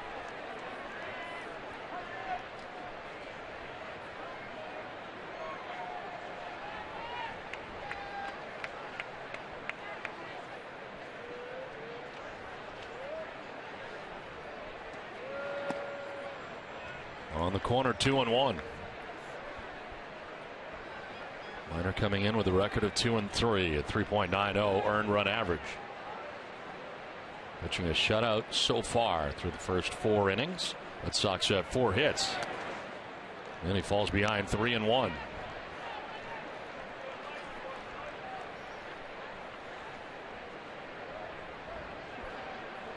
Nava's a smart hitter, and he's a leadoff hitter right now. Even if he sees a pitch that he likes to hit, he may take this one. He knows they need base runners.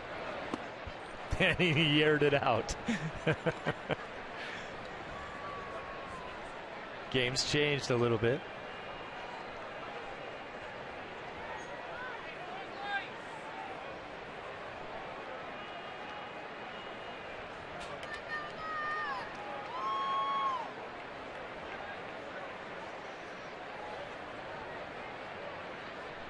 '70th pitch for Minor, and it's fouled back at the fastball up.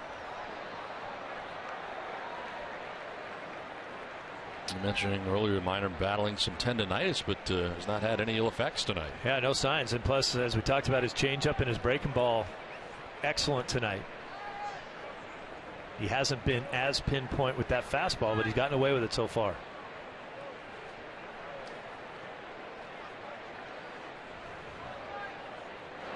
Swing and a miss, and strikes out the pinch hitter Nava. Second K for Minor, 1 down.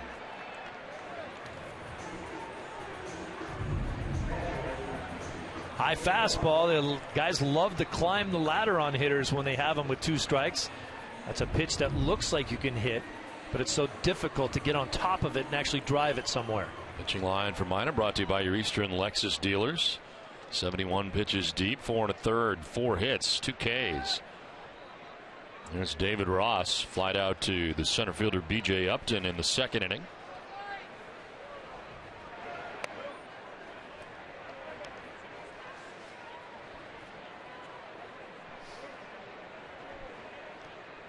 First time the Red Sox have hosted the Braves here at Fenway Park since the Red Sox took 2 out of 3 here back in 2012. Red Sox have won the last 4 straight series against Atlanta.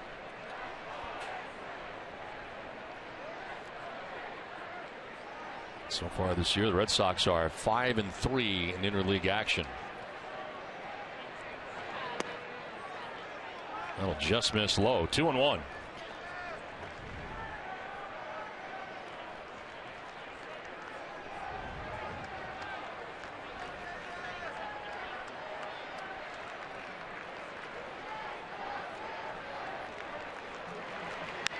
In the air to left center field, struck pretty well for David Ross. Back goes B.J. Upton, but it's going to be off the bottom of the wall. Ross is headed for second. The throw is going to be not in time. Sliding in with a 1-out double is David Ross.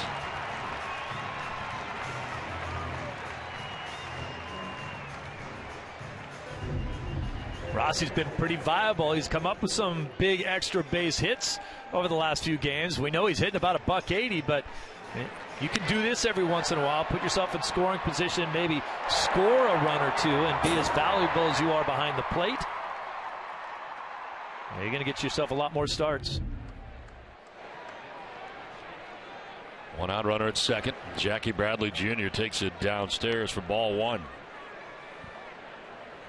Flied out to the center fielder B.J. Upton in the third inning. 0 for 1.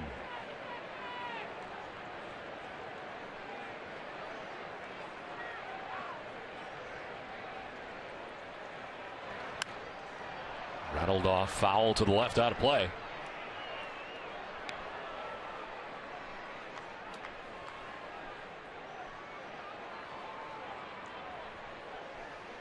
Three for his last 19 with runners in scoring position. Trying to turn that around right now. David Ross at second base, 1 away.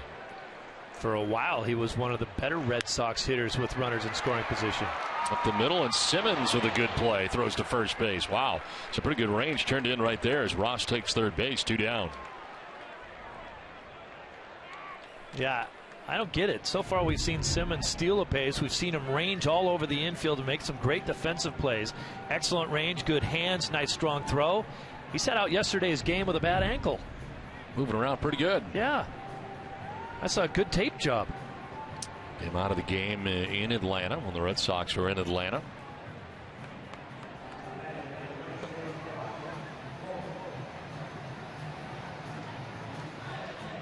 I want to remind you to vote for the Amica Pitcher of the Week at www.nesson.com/Amica and enter to win a $100 gift card from Nesson to the Yockey Team Store.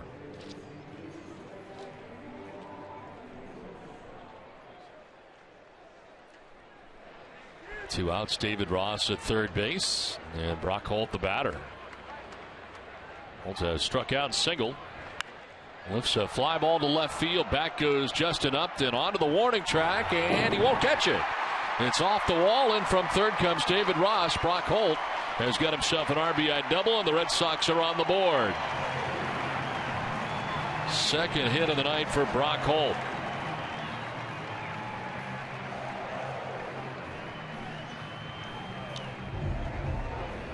Boy, the more you see of Brock Holt, the more you like him. Look at this. This is a lot of fun right there to watch him swing the bat. Just excellent balance. His head straight down the barrel of the bat. It's nice to get those wall ball hits.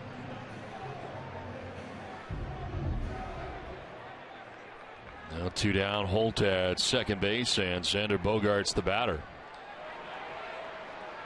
He doubled in the first inning, popped out to the second baseman in the third. He'll take strike one down the pike. Now, don't look now, but the more you see of Brock Holt, the more you like him. It was clearly a stopgap. Hey, throw him at third base. We need some help. And he's done nothing to diminish his stock as a player, as a big leaguer.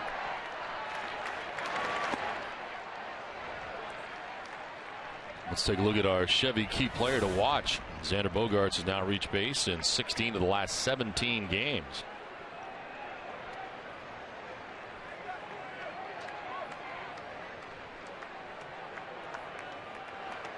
Yeah, Brock Holt will turn 26 on June 11th. There's a ground ball down to third base. Chris Johnson, even with the bag, throws in time. Freeman had to reach back into the runner, but makes the play, and Bogaerts is retired. Red Sox get on the board. It's 2-1 Atlanta at the end of 5.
By Cross Insurance, your pregame to the pregame show. A fresh new look at New England sports.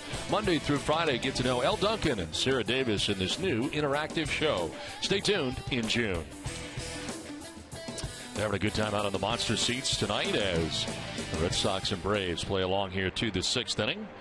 Red Sox getting on the board with a run in the bottom of the 5th inning. And Jake Peavy back on the mound to face 4, 5, and 6 for Atlanta in the inning. Justin Upton, Evan Gattis, and Chris Johnson expected. Swing and a miss.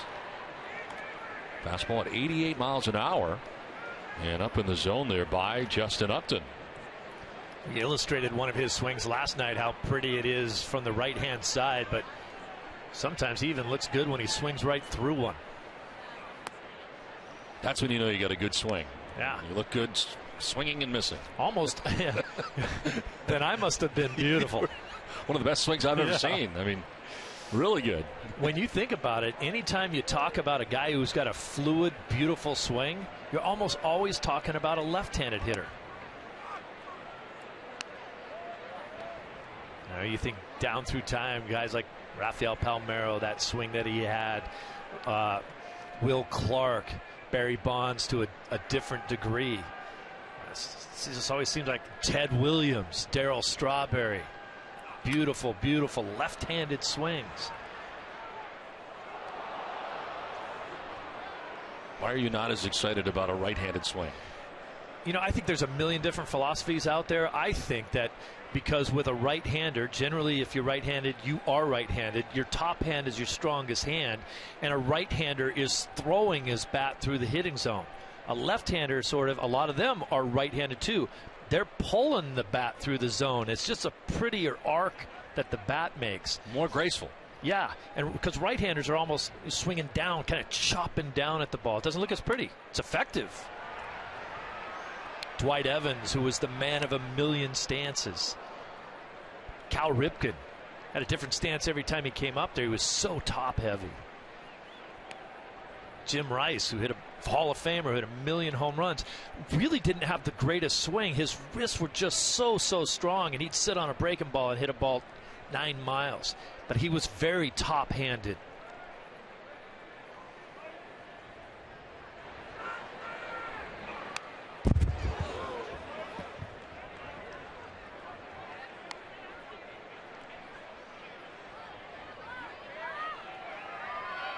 Justin Upton tonight, 1 for 2, a base hit in the 2nd inning. He fly to center in the 4th inning.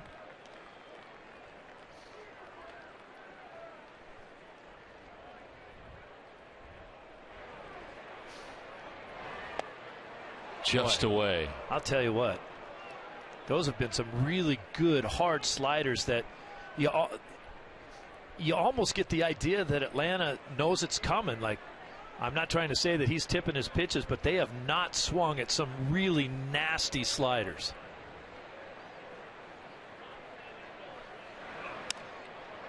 Popped up. Pedroia at second base now. Bogarts now. Pedroia calls off Bogarts and makes the catch. First out here, the 6th inning. Well, Ace Ticket, the official Red Sox ticket partner, is the best seats at the lowest prices to all the games at Fenway. All with a 200% guarantee. Right now, Ace Ticket has special savings on all Red Sox games. Treat yourself or someone special.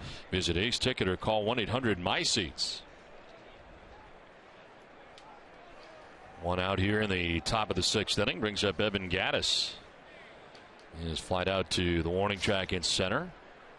Single to drive in a run in the 4th inning. Picked up his 22nd RBI of the year.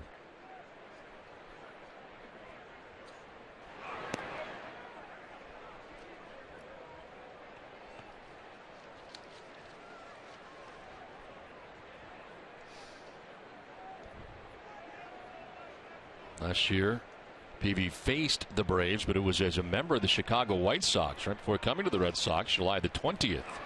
Of last year. There's a fly ball down the right field line. This could be trouble. Over goes Pedroia to make the catch. Basket style and fair ground before crossing over into foul ground. Nice play there by Pedroia. He was the closest. You had Nava there and Sizemore, but it is Pedroia who makes the catch. Wanted to take you to that last pitch to Upton before this at bat. Watch Ross. they've had trouble with their signs, and a lot of times you don't want to just go with the first sign. So Ross is saying, shake me off. Shake me off. Doesn't matter what I put down. Say no. So that makes Upton think that Peavy went to his third option there, when really they both knew what pitch they were going to throw, and he was shaken off for Upton's point of view more than anything else. The game within the game. Oh, yeah, there's many of those. As a hitter, you can't help but get in your own head a little bit when you see the pitcher out there shaking signs off, and you're like, well, what does he want to throw me? Oh, fastball, no. Curveball, no. You start guessing yourself, and that's not a good thing when you're hitting. Now we understand that Ryan LaVarnway left tonight's game with an injury, left wrist soreness, as LaVarnway out of the game. That's why Nava pinch hit. That's too bad.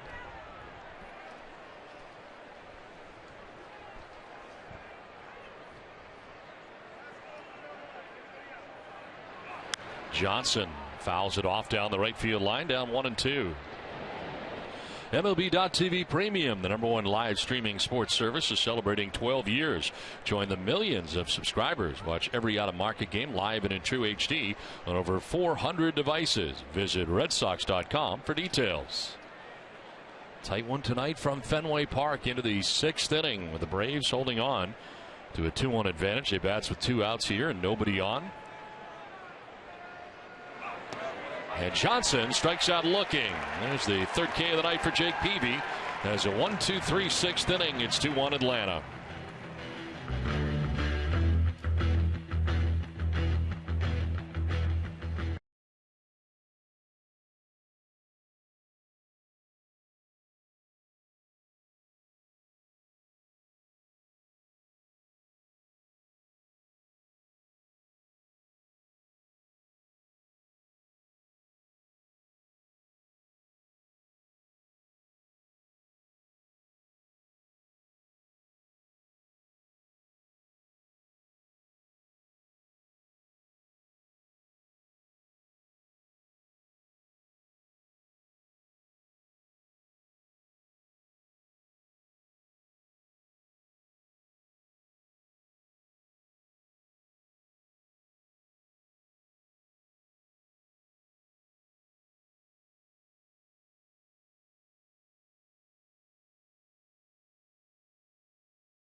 Back at Fenway Park, the Atlanta Braves have a 2-1 lead over the Red Sox here into the bottom of the 6th inning. Pedroia leading it off. It's a 2-hopper down to 3rd. Chris Johnson gets it there in time. 1 down. Pedroia 0 for 3 on the night. Well, don't drop the ball and order remanufactured toner cartridges when it matters. Order the real thing. Original HP cartridges that deliver unmatched quality from WB Mason, and HP preferred partner. Nobody beats WB on HP. Who but WB Mason? 1 down here in the 6th inning. A.J. Pierzynski 1 for 2. Single back in the 1st inning. Red Sox DH tonight. David Ortiz still got a little bit of a sore calf and out of the lineup tonight, but expected back tomorrow night, according to John Farrell. Same calf muscle that had been bothering him on the road. And most of the season. Yes. That ball ricocheted all the way down to the ball girl. Unbelievable. Did Gary almost get a glove on that ball? Was down near him. He better start bringing a glove.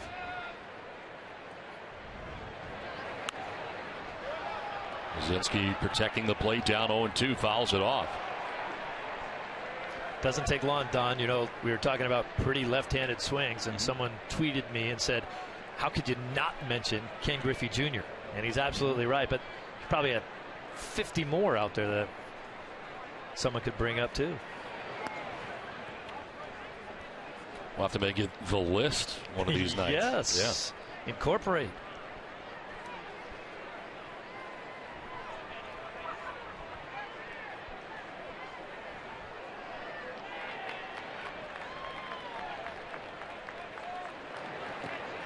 Bounce in for ball 2, 2-2. Speaking of the list, tonight's list, some people left out.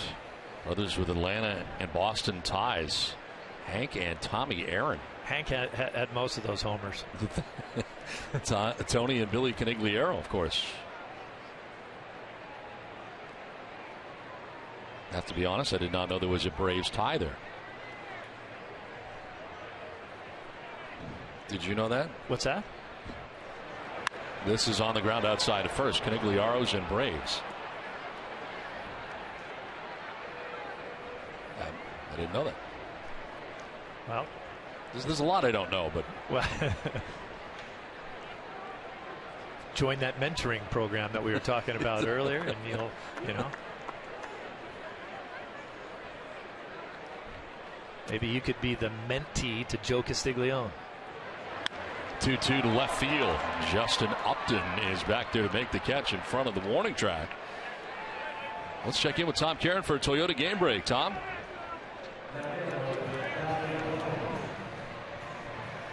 Wow.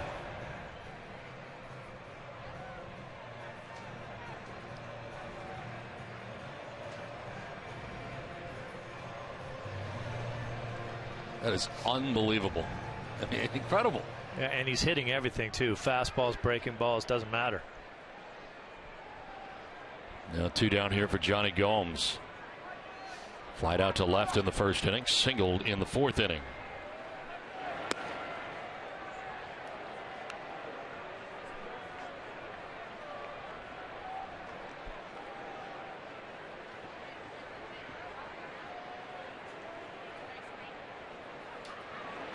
Did you say Joe Castiglione could mentor me? Someone was talking to me while you were talking. Yes. Don't you said? Well, he sort of already did. I took his class at Northeastern University when I was in college. Clearly, you didn't pass it. No, I did. Wow. Everybody gets an A at Joe's class. A good quick well, shot. I've already been Joe mentored. Yeah, by Joe. I've already been mentored by Joe. Yep. So Joe was here when you were playing here. Yes. Love Joe. Well, I tell you what, been doing it for a lot of years here. Just a great man. Going into the Red Sox Hall of Fame this season. What took so long? I know. It's a good question.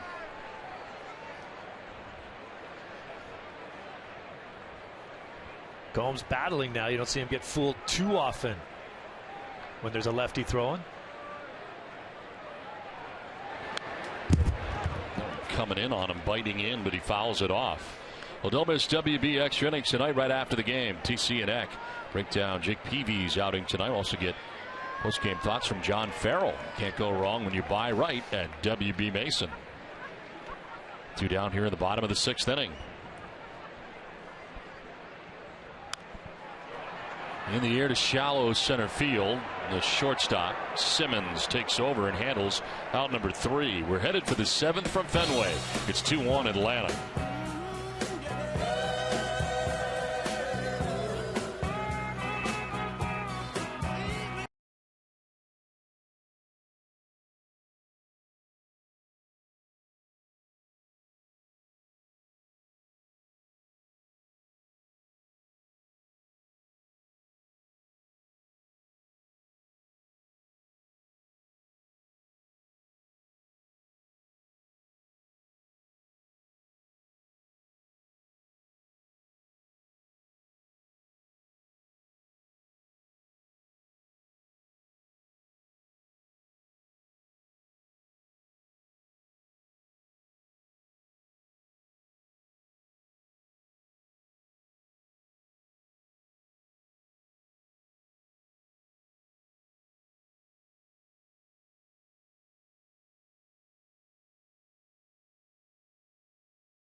inning. Through 6-5 hits, 2 runs. He's walked a batter, struck out 3.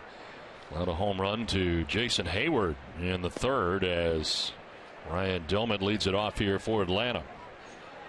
Doumit has struck out and flied to left. 3rd time he sees Peavy tonight.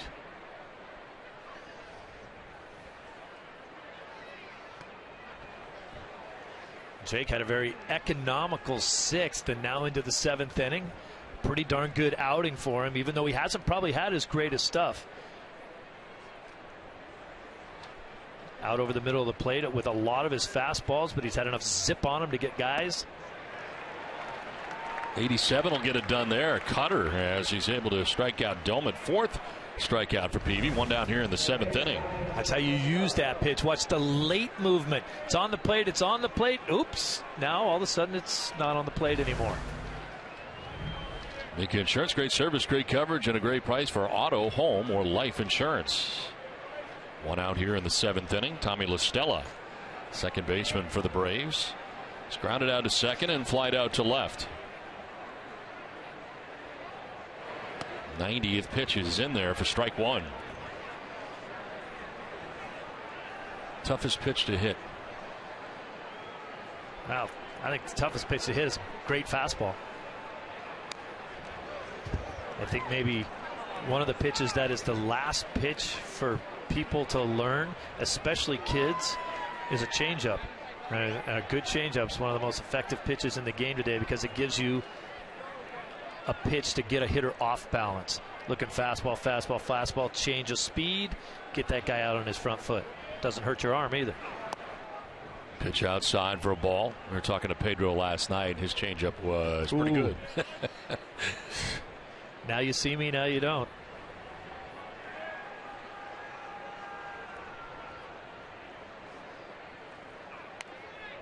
Carved foul, still 1-2. Be sure to tune in tomorrow to Dennis and Callahan at 6 a.m. here on Nesson at 93.7 WEEI FM. The NC is presented by Town Fair Tire. Nobody beats Town Fair Tire. Nobody.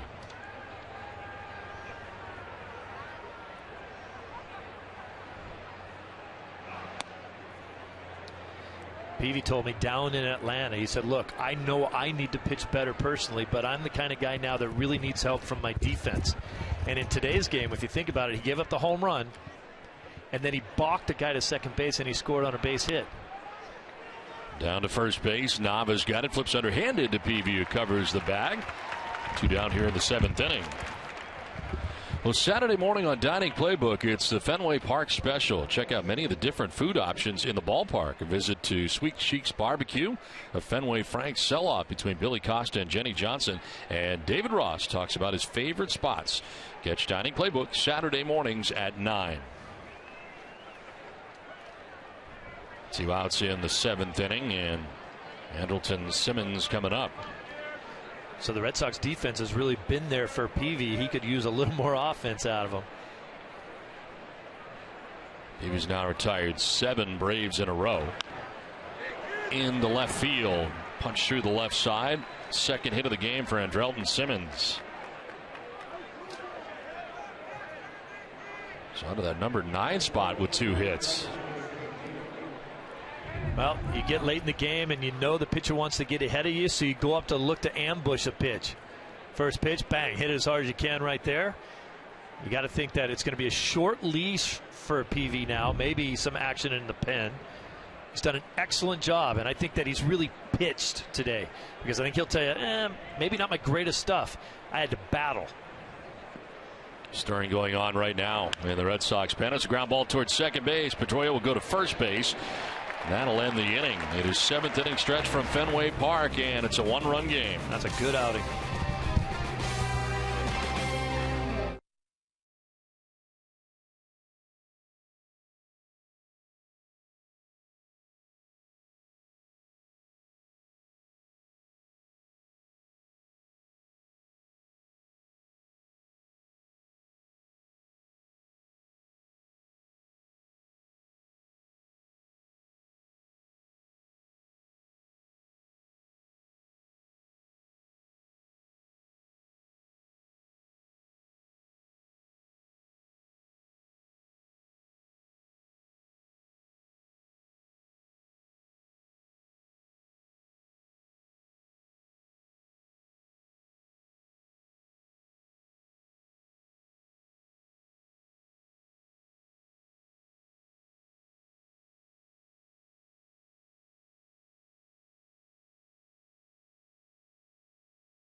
you by Xfinity. Well, Mike Minor so far in this game.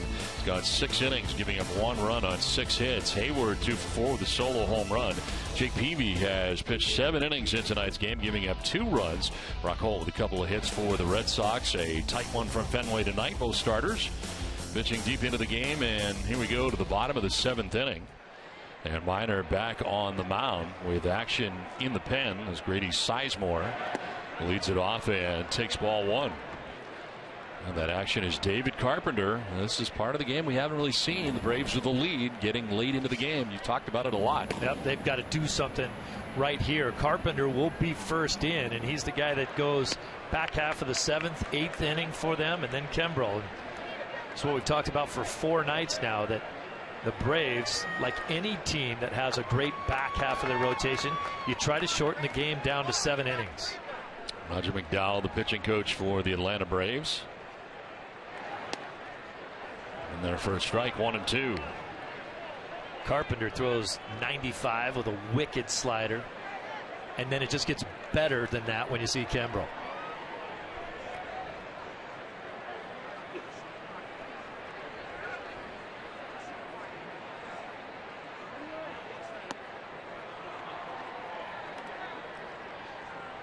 I think just a gutty performance tonight by Jake Peavy. Minor just over his average, still shy of his high, 112.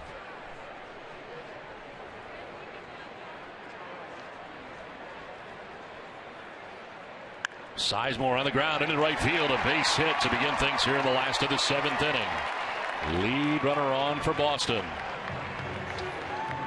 Hey, Red Sox Nation, want the inside scoop from Dunkin' Donuts? Follow at Dunkin' Boston on Twitter for tweets about exclusive contest news and more happening in Boston, Worcester, Cape Cod, Southern New Hampshire, and everywhere in between. Follow at Dunkin' on Twitter today. The Red Sox run on Dunkin'. A good start to this bottom of the 7th inning, and base hit for Grady Sizemore, his first hit.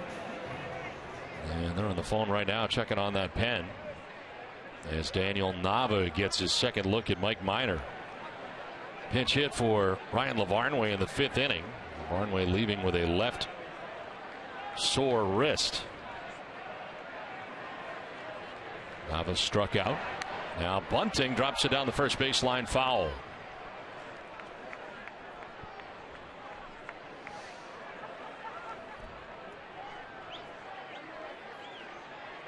John Farrell looking to play a little small ball here in a situation trying to tie this ball game up. This team is not necessarily built around guys that are great bunters. They have had trouble getting the ball down in certain situations.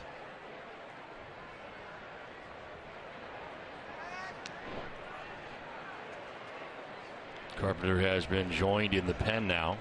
Avalon is up now as well.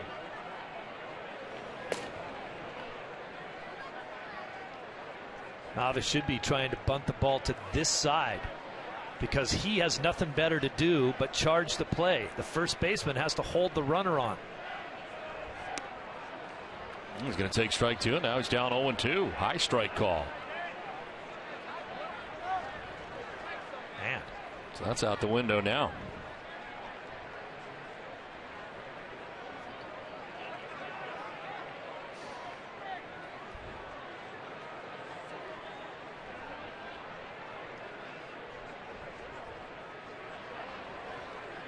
Well, Nava might as well just hit one out of the park then, since the whole bunting thing didn't work out.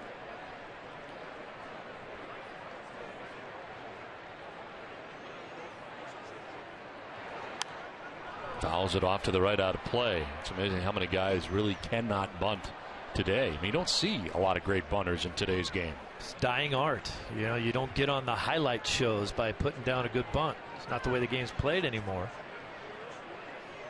People don't pay a lot of attention to it, and a lot of teams don't bunt that often, quite frankly.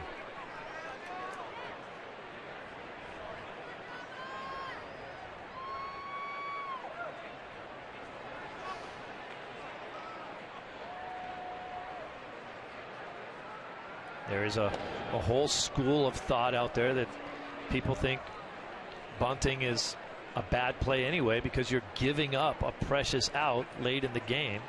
And there's no guarantee that the guys behind that guy that bunts is going to drive the run in from second. But I think it's situational. I think sometimes the play calls for a bunt. Other times, depending on who your hitter is, let them go up there and try to drive the run in or get guys into a big inning. Nava hits a fly ball to center field. B.J. Upton out there waiting on it.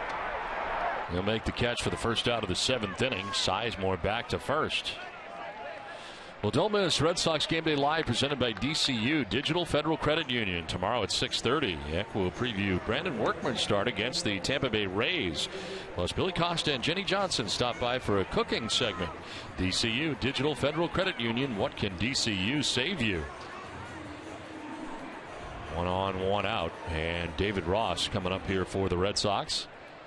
Ross flied out to center field in the 2nd, doubled and scored in the 5th.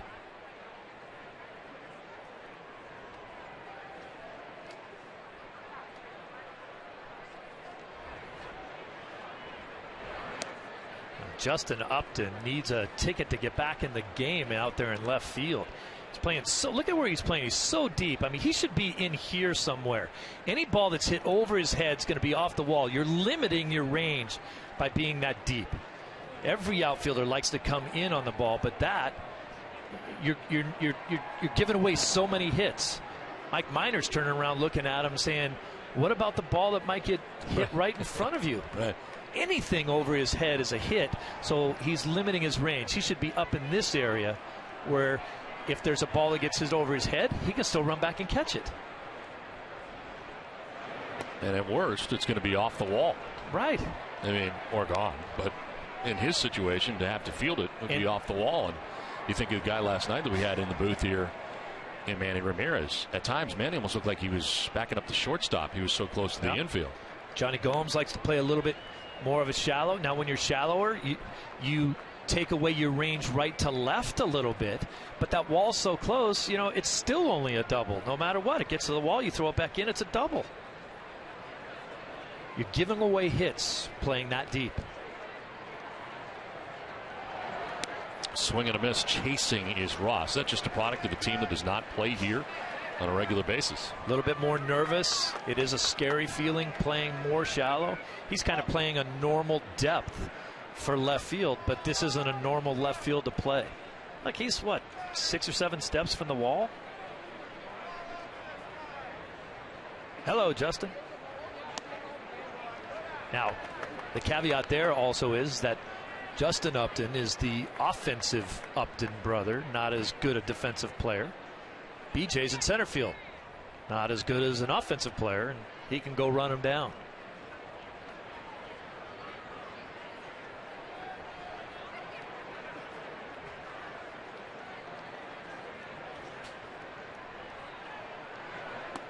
In there for strike 3. Ross frozen. He knew it and takes with him the 3rd strikeout for Mike Minor. 2 down. Both pitchers pretty good tonight. A little backdoor cut fastball on the corner.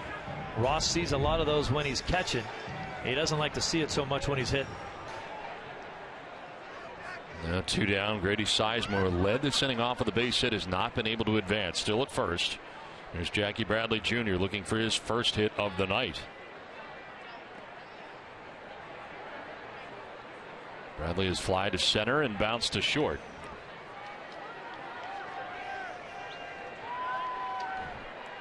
I think maybe Sizemore should try to give him himself an opportunity to steal a base here too. Gattis behind the plate, not a good defensive catcher. If you can pick up a move, steal the base.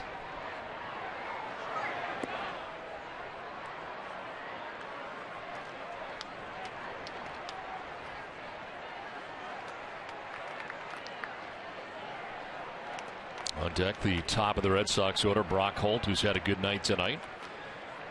Only member of the Red Sox to have 2 hits in the game. He's singled and doubled.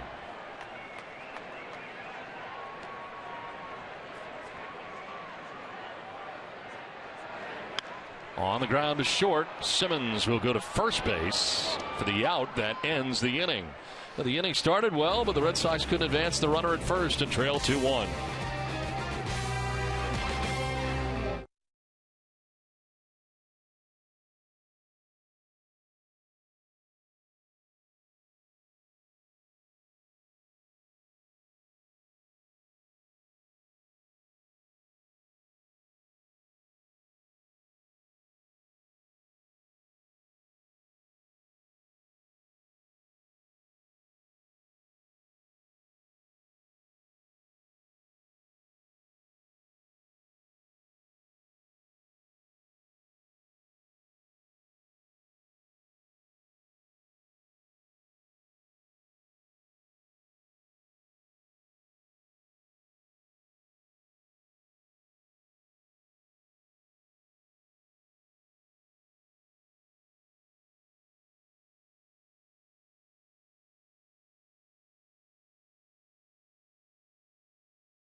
Back at Fenway Park, 2-1 Braves on top. Jake Peavy back on the mound again. Here's a grounder through the left side, a base hit.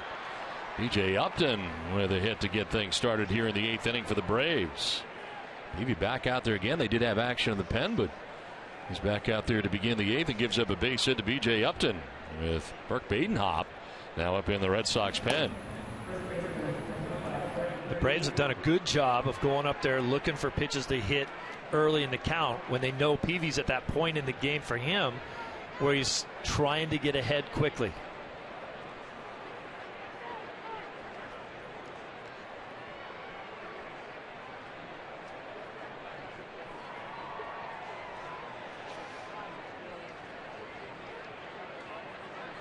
With the heart of this order coming up for Atlanta, they try to grab some insurance here in the 8th. Are you surprised to see Peavy back out there for the 8th, or did you expect this? He was only at 97 pitches. I think they're going to give him a chance to get in trouble. And now he's in a little bit of trouble, so I think they're going to think very quickly about getting somebody in there for him. Now you pitch the game that he has pitched today. You deserve the opportunity to go out there and see how far you can go without letting the game get out of hand. Giving up single runs in the 3rd and 4th innings, and that has been it. He's battled. Runner goes, and here's a drive out towards deep left center field. Jackie Bradley Jr. back there, and it's high off the wall. B.J. Upton again, a very good read. He is coming all the way around from first. Throw the plate will be late, and the Braves pick up a 3-1 lead. That was fast here in the 8th. And a ball crushed by Freddie Freeman puts the Braves on top by 2. And that's the trouble we were talking about. And I think that they were hoping that maybe Badenhop or whoever else they had in the pen would have been able to get ready a little quicker. I don't know how much longer you can go with him now. Upton with a good jump. Now that he knows the ball's off the wall, this is easy for him to score.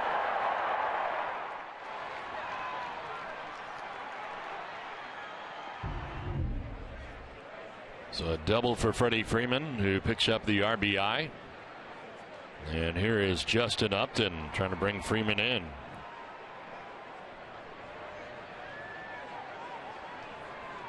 Braves have dropped back-to-back games in Atlanta against Boston, losing here last night, game 1 of the series here. Now have added to their lead in the 8th. Rolled over foul for strike 1.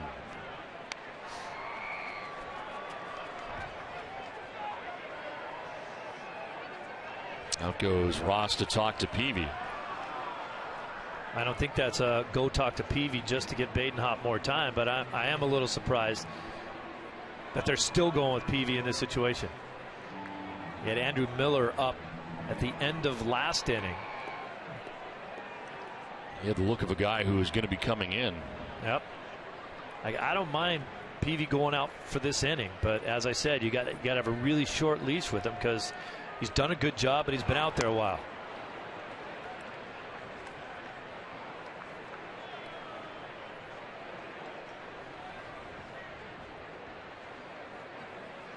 Longest outing of the year for Peavy, innings-wise, was 7 innings. And still is. He's at 7 right now. Not recorded out here in the 8th. This one fouled off to the right, out of play. That 7-inning effort was a victory at Toronto against the Blue Jays, and his last victory. That was on April 25th.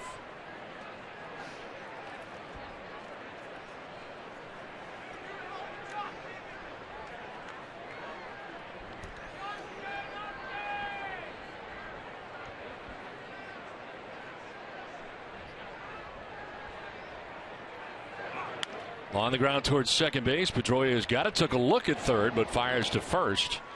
As Justin Upton is retired, but Freeman gets over to third. Dustin thought about it, realized he had no play. 1 down.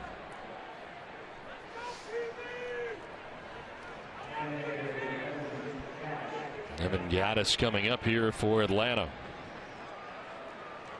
Gattis hit a ball to the warning track out in front of the bullpen back in the 2nd inning, but was retired.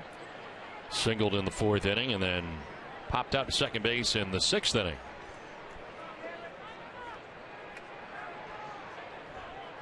Red Sox bring the infield in now, not wanting to give up another run.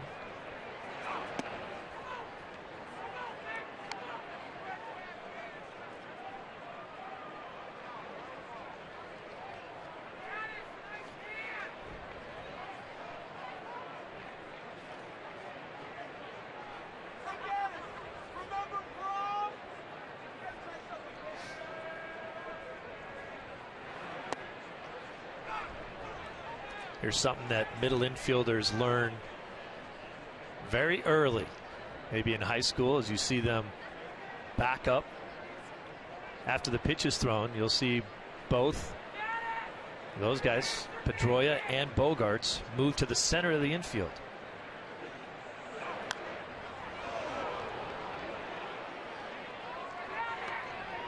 And it's kind of one of the little teeny nuances of the game. And you think, well, we're all in the big leagues here. What's the big deal? They're doing that to back up an errant throw from the catcher with a guy on third base. Doesn't happen very often. Maybe nobody can even recall it ever happening. But if it does, you better not be the guy that didn't back it up.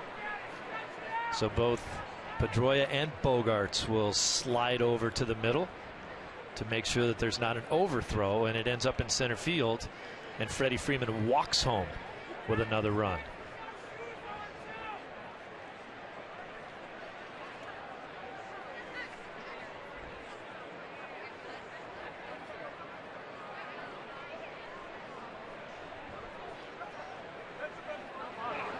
On the ground to shortstop. Bogaerts looks to run back at third and fires to first for out number 2.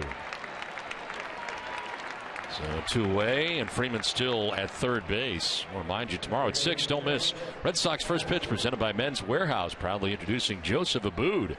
Red Sox chairman Tom Werner stops by for Red Sox Foundation Friday, plus Nick Gafardo's MLB Notebook. That's tomorrow at 6 p.m., and it's all on Nesson.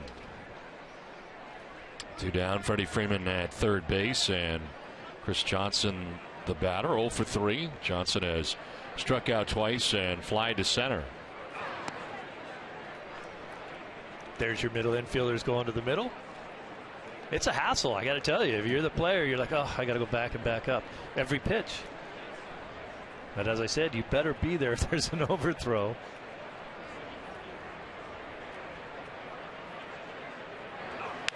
On the ground to third base, Holt backed up on it, grabs it, fires across, and that's the inning. But the Braves get an important run in the top of the 8th inning and take a 3-1 lead.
Now into the game for Mike Minor. His 25th appearance of the year, 4-0, 2.42 earned run average, 27 strikeouts, only 5 walks. And opponents hitting at 250 against Carpenter. These guys can light up the radar gun. Brock Holt leading it off here in the 8th inning. Kimbrel getting ready for the 9th. Important run there for Atlanta in the top half of the 8th. Red Sox trying to answer here in the bottom of the 8th. Holt's already had a good night. Single and a double. He's driven in a run. The only run the Sox have.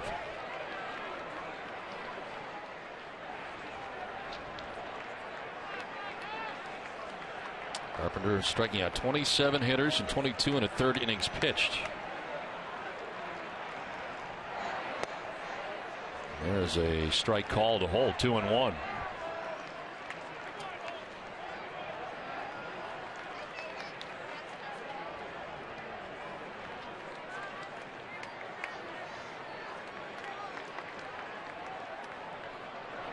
Two-one is blooped to left. Justin Upton coming in, not going to get it, and it gets by him.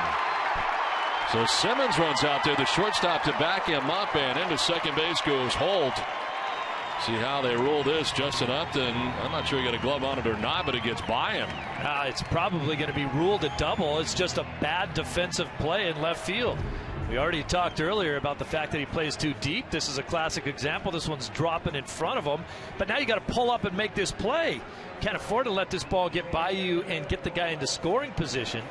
It's kind of a harmless single in a 3-1 game, the way if you just play it normally. Now you put a guy on second base and you keep your team in trouble. So it is a single and an error handed out to Justin Upton. 3rd hit of the night for Brock Holt. Stands at second base. Here's Xander Bogaerts. So they did give him the error, single and an error. It's probably what it should be. As much mental as anything else. In there for strike one. Just a lot of times you don't see a guy make contact at all with the ball. He won't get an error, but definitely misplayed it. No doubt about that. Yep. Brock Holt continues to make an impact on this ball club.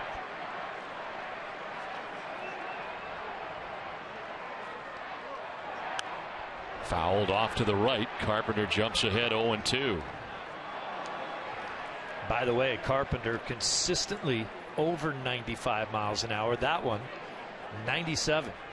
What that does to you as a hitter makes you have to do everything just a little bit quicker than you really want to. You kind of catch yourself cheating a little bit.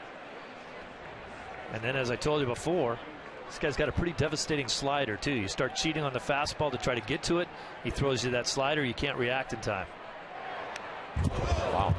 It seems to jump at you at the end, too. A lot of late life at 96. Yeah. They just have some flamethrowers coming out late. Did that almost hit you? Felt like it.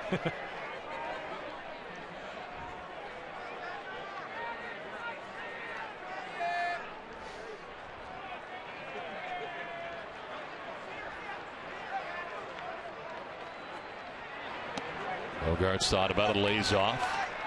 One of the worst things you could do as a hitter against a guy who throws hard is go up there thinking that you're going to hit the ball harder. You need to almost take a step back, take a nice even, two-strike approach almost to a guy who throws hard. The harder you try to swing, the slower you generally get. That just compounds your problems. Line right center field, a base hit for Bogaerts. Brock Holt being waved around. Throw comes back in, and it is a one-run game again.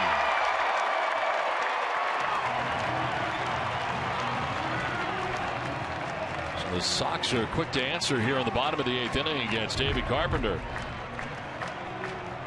I'll tell you what, coincidence or not, but since the Red Sox signed Stephen Drew, you saw signs of Xander Bogaerts' offense coming along.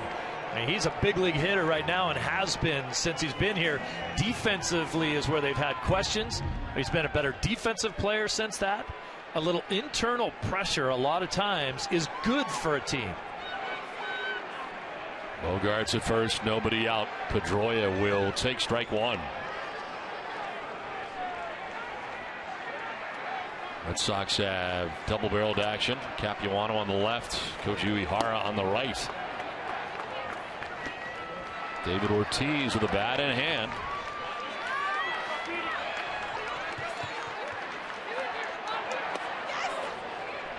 When you think of the possibilities of this inning after the Holt base hit, it could be a first and third situation, but given the Red Sox were down in this ball game, he may not have tried to go to third. This could be a first and second situation with a double play still in order and no runs scored. But because of the Upton error, now it's a one-run game. Fastball 96. This is after Mike Minor pitches 7 innings, 7 hits, just the 1 run, didn't walk anybody. Struck out 3 and left with a chance to pick up his 3rd win of the year. Still the pitcher of record right now, but it's closer with the Red Sox getting a run. Grounded towards second base. LaStella will stumble and everybody's safe. Just thinking about what he had to do there at second base to maybe start a possible double play, and he ends up getting nobody. Wow. That could have been one of those made-to-order, grab the ball, step on the bag, and turn over a double play ball. But it's set up so slowly, no one was able to do it. Well, I really think he thought that Simmons was going to cut in front of him and get that ball.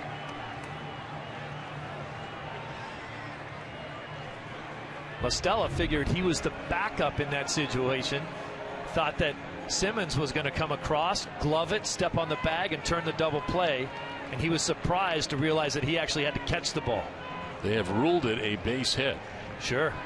So first and second, nobody out. Roger McDowell out there to talk it over. I want to remind you to tune in tonight after our Red Sox coverage for NESN Sports Today, presented by People's United Bank. Leah Ancero will bring you Patriots owner Robert Kraft's comments on the possible NFL rule changes, plus an update on Stephen Drew in Pawtucket. Avalon has now been joined by Kimbrel in the pen. Closer for the Atlanta Braves. Warming now in the 8th with nobody out. Don, let's take another look at this play. Watch the second baseman, LaStrella. He's thinking he's backing up that play. He believes that Simmons is going to come across and catch that ball. He has no idea that he was going to be the guy that's fielding it. Caught him by surprise, didn't know what to do. That appeared to be the play. Simmons could touch second and fire to first for 2. You're right, I agree. I agree with the way he went after that ball. He didn't think he was supposed to catch it because he shouldn't have had to. A.J. Brzezinski lines it into center field for a base hit. Xander Bogaerts being stopped at third, but now Upton drops it in center. He'll score to tie the game. So this has gotten a little bit ugly as Justin Upton had an error. Now B.J. Upton drops the baseball and the game-tying run scores for Boston. The Uptons having some problems here in the bottom of the 8th.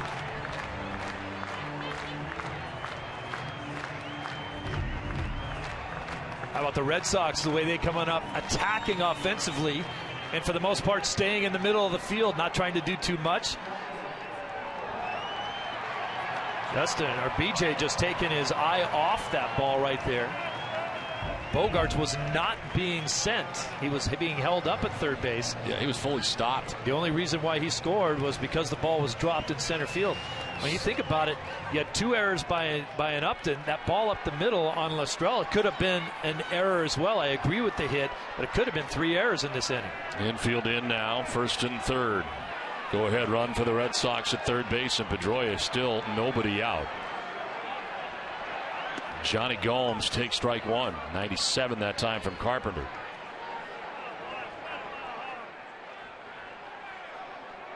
Red Sox finally getting into the Braves pen, a pen that has been very good. After 7 innings from Minor, Gomes takes a hack and fouls it back. Another fastball right in. Couple things brewing right here. You have Mike Karp, a left-handed hitter, semi-available on the bench. Remember, he got hit by a pitch on his foot. He had x-rays yesterday. It was negative, but he's still sore. They're not sure. But this shows you the confidence that John Farrell has recently really picked up in Johnny Gomes, even against right-handed pitching.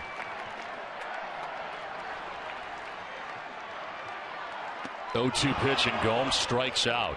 John Farrell was asked for the game about Carp's availability. He said he didn't know. It was a wait-and-see type situation whether or not he would be available.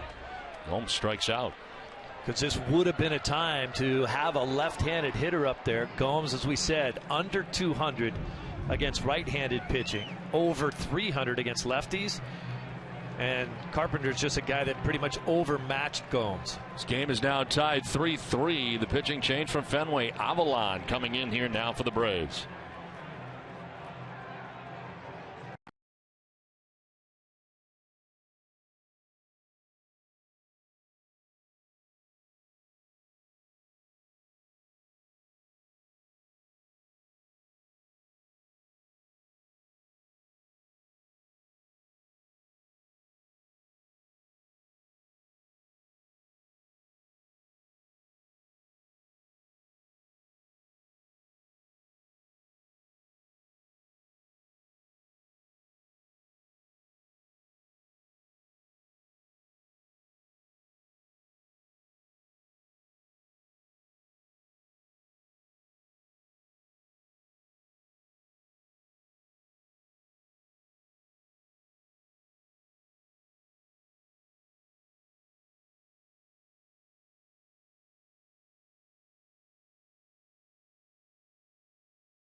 Pitcher for Atlanta, their third of the night, second of the inning. Luis Avalon into the game. He is 26th game of the year, 3-1 with a 4.86 earned run average, 12 strikeouts, 8 walks, and opponents sitting at .313 against the lefty.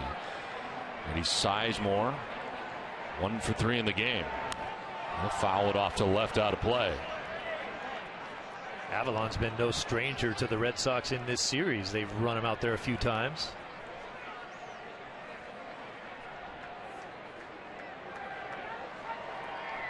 Go ahead run 90 feet away in Pedroia. Brzezinski at first base, 1 out in the inning. Gomes striking out for the first out, in the last batter David Carpenter would face. Ortiz not only has a bat now, he's also got the helmet on.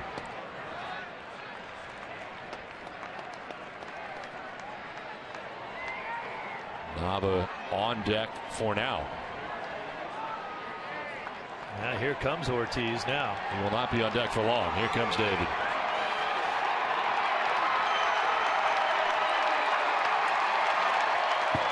Fouled back. Ball and 2 strikes. Nice to have a guy like this on your bench. Yeah, a little cat and mouse game here too between the two managers when you talk about the possibility of a left-hander coming up against Carpenter for Gomes. John Farrell elected not to make that move then, trying to figure out what Freddie Gonzalez was going to do with his pitching situation out there.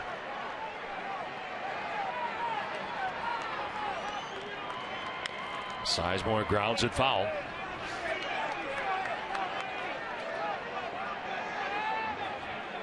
Going to get a base hit to right field his last time up in the 7th inning, but Red Sox could not advance him beyond first base.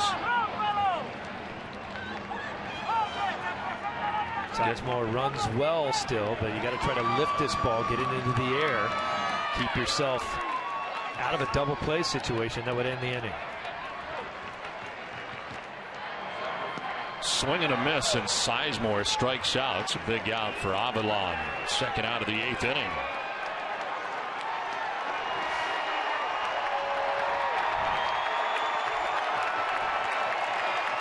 Fenway Park will stand as one as Big Papi makes his way to the plate.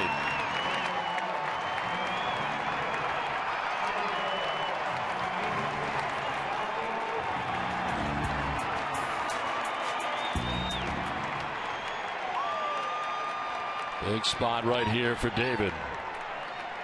First and third, 2 down.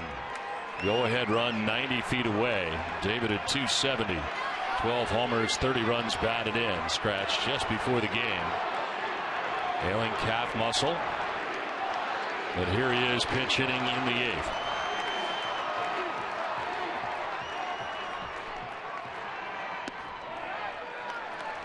Big Papi off the bench is a 182 hitter as a pinch hitter. That's because when you think about it, he doesn't do it very often. He's usually in the ball game.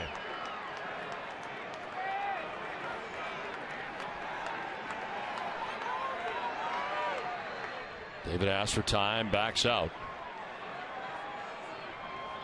Oh. But they're going to put him on. Now they're going to put him on.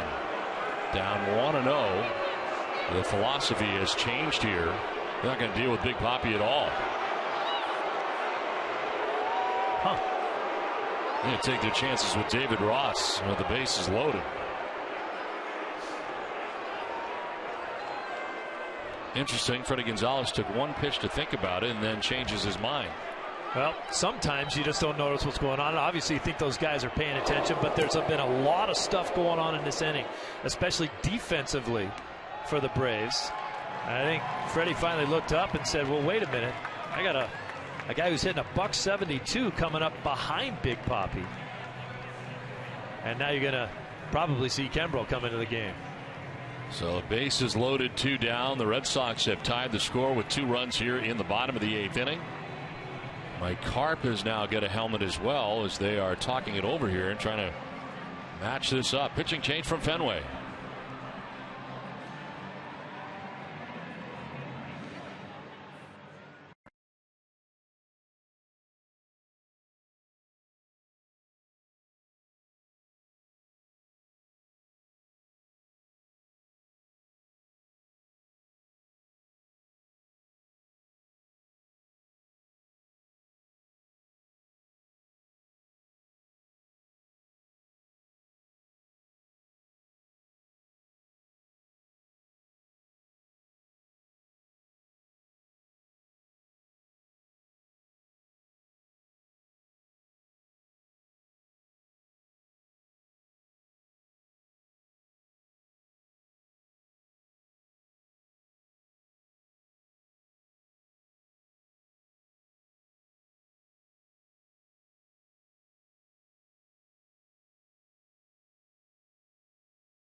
Mike Carp is back here into the game for the Red Sox. He is at first base, pinch running for David Ortiz. Apparently that foot good enough to run. Yeah, choice between Ortiz there or Carp. Both a little bit banged up, but Carp's going to run for Big Papi at first base. Ross will bat for himself. And David dropping a bunt down, or trying to, and fouling it off badly. This might have been a little bit of a safety squeeze right here. It almost looks like he's trying to bunt for a base hit. Pedroia was coming down the line nicely after he squared around to bunt, but he wasn't before he squared around to bunt. It was not a squeeze play.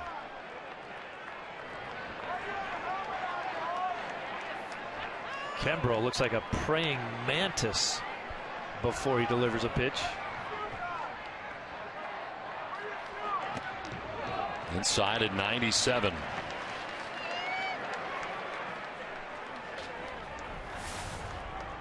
th appearance without a record, a 1.96 earned run average, 13 out of 15 in save opportunities. He strikes out 2 guys per inning.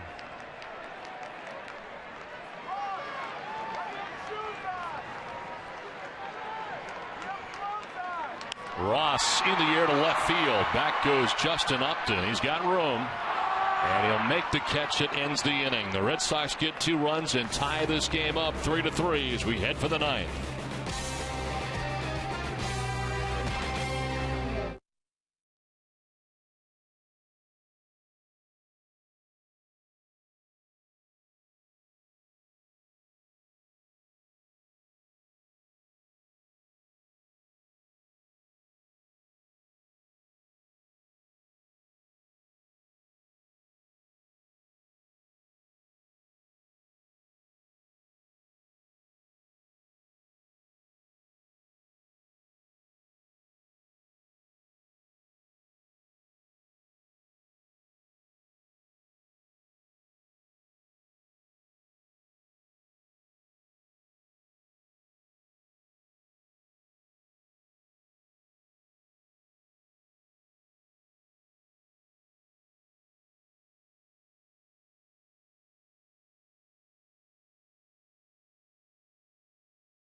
Cumberland Farms is made from 100% Arabica coffee for the perfect balance of aroma, body, and taste.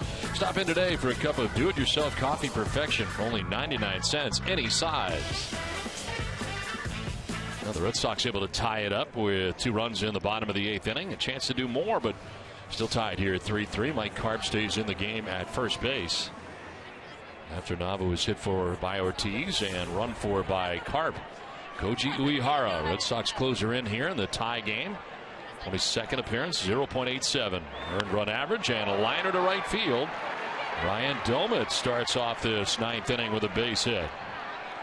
So the Braves play it as they work to the bottom of their order here in the 9th. Domet's first hit of the night. Tommy La Stella coming up 0 for 3. Pinch runner coming into the game here now for the Braves. Jordan Schaefer will pinch run. This has been such an interesting interleague game in an American League city, but very much a National League style game with the pitching changes and the managerial moves and the chess game going on between Farrell and that man right there, Freddie Gonzalez. So a lot of things to consider. Stella dropping the bunt down, and it will be a foul ball.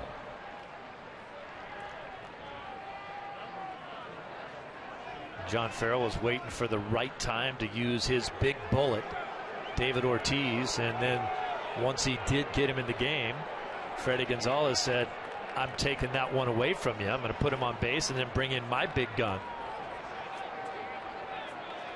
Obviously, Carp and Ortiz both in the game. Some people might say, well, why weren't they hitting?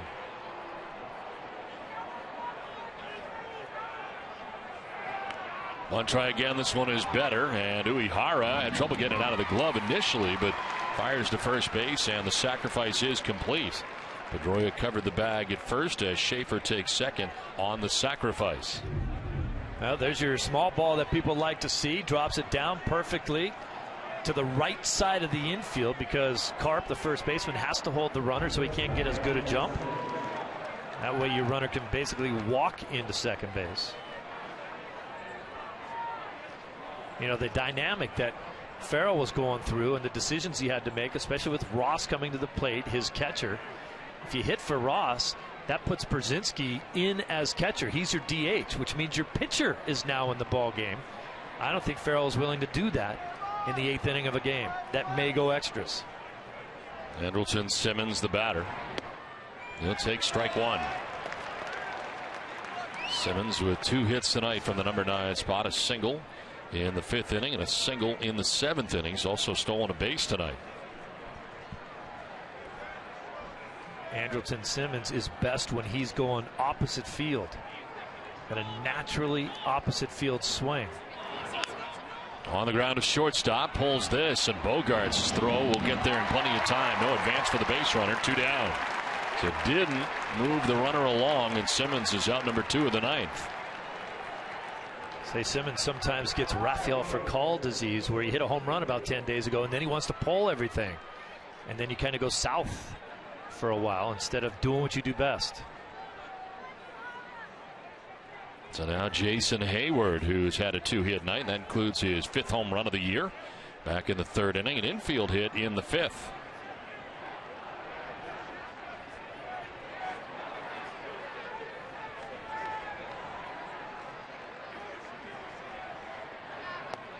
Hayward will take ball 1, a little bit low.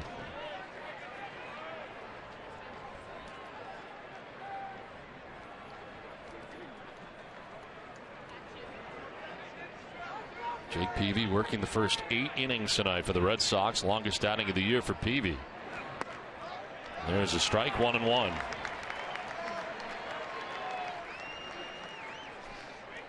Peavy will not be part of the decision tonight.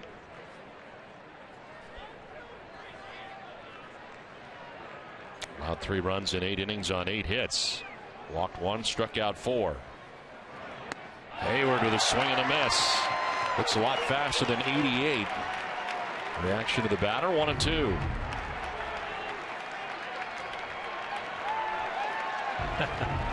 Hayward surprised he missed that one. You don't see Koji go up the ladder with an 89-mile-an-hour fastball very often. You're going to look at a split now, though. Oh, he went up again. Strikes out Hayward to end the inning, and the Braves leave the go-ahead run in scoring position.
brought to you by your Honda dealers of New England, Sullivan Tire and Auto Repair, the new Scion TC, and by Southwest Airlines. Ninth inning back at Fenway Park. Game tied 3-3. Red Sox on top. And hits 11-9. Two costly errors for the Braves, leading to this 3-3 ball game. Kimbrel back on the mound to begin things here in the ninth inning. Jackie Bradley Jr. taking the fastball up and away. Take you back to the top of the ninth. When you face Koji, you know you're going to get that split sooner or later. There's strike two. Guess what? He fools everybody and goes back up the zone with another fastball. That's why Doma jumped on the first fastball he saw to get a base hit, because you don't want to get late in a count and have to face that split finger. 32 strikeouts in 21 innings for Uehara. Bradley looking for his first hit of the night. 0 for 3. Flying out, grounding out twice. And the Red Sox dealing with a great closer for the Atlanta Braves. There's a strike, 2-1. Took a little off at 95. Yeah. Two great closers doing it in almost completely different ways.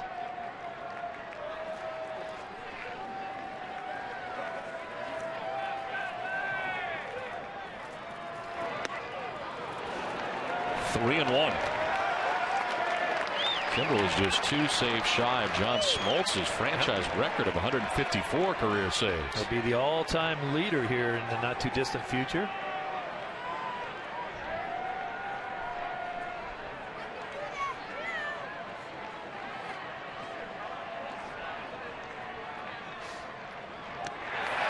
Walks Jackie Bradley Jr. to begin the bottom of the ninth inning. Red Sox get the lead runner on.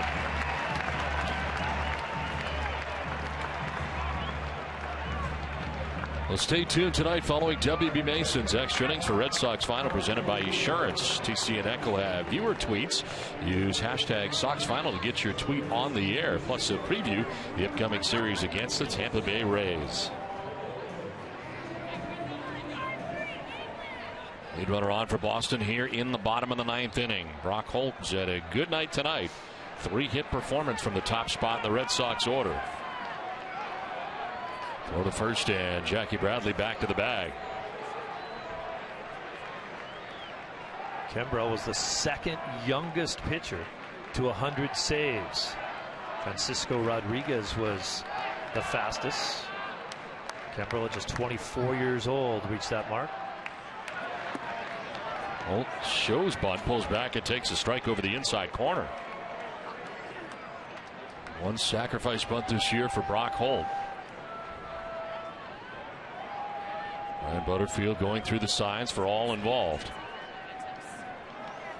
Good speed both at home with Holt and Bradley on the bases. If you get a nice bunt laid down, it should be no problem for Bradley to get to second base.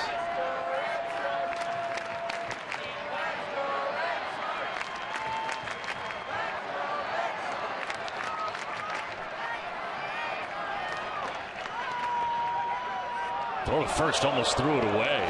Fired it over there, and Freeman had to reach back to grab it.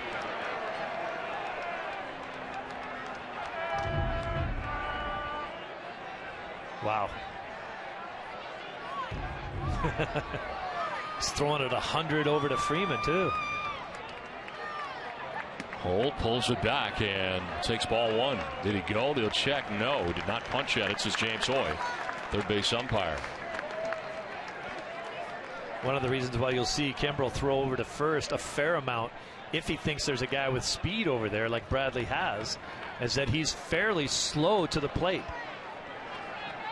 Seems like most closers are. Big leg kicks, big power guys.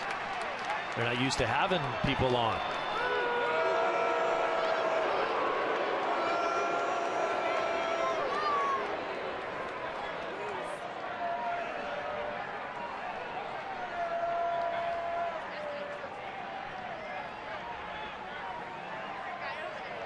Squaring again and pulling it back on a 96 pitch that was not close.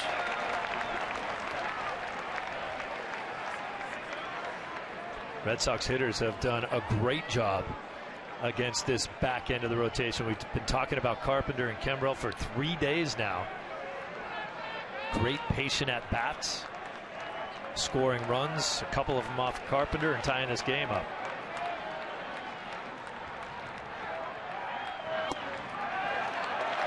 Three and one.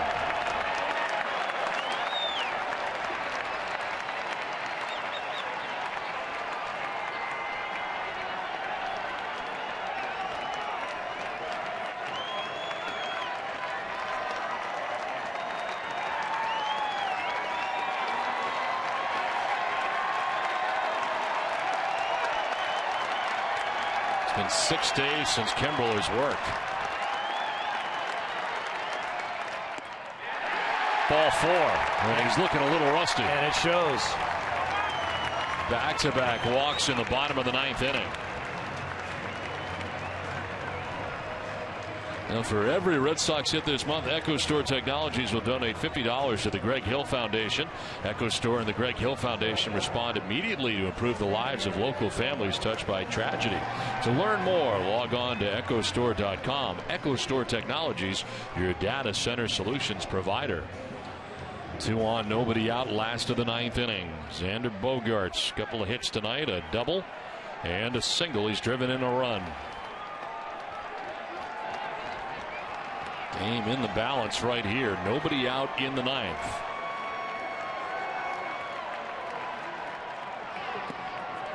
Strike 1. No fastball that time. Breaks off a breaking ball.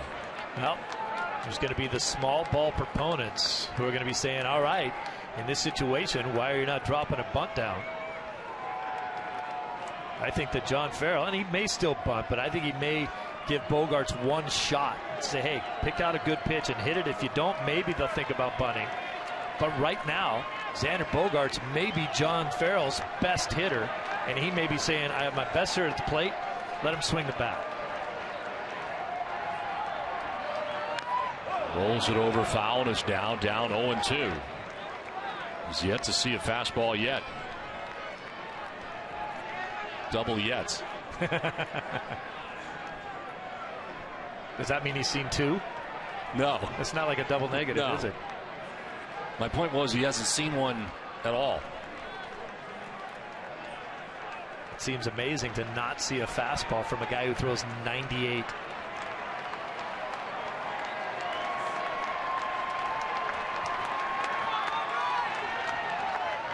Bogaerts to third. Johnson will go to second, and it will get away. Around coming from third is Bradley Jr. Red Sox win. It got away as Johnson fired it to second base. Jackie Bradley Jr. comes around, and the Red Sox win it 4-3.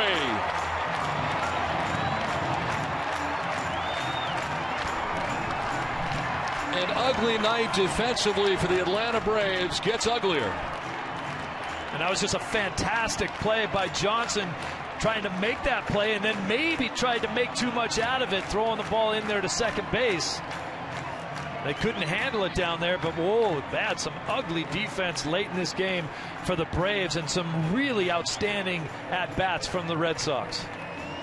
Well, the closer, Kimbrel, ends up with the loss in this game. Koji Uehara will end up with the win, and the Red Sox have won 4 straight.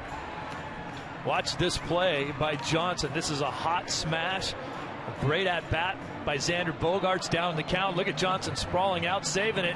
Now, not really squared back up. I think he was going to be safe no matter what at second. But STELLA just didn't catch the ball. That's really pretty much on him for not grabbing that ball. And Bradley coming around to score easily.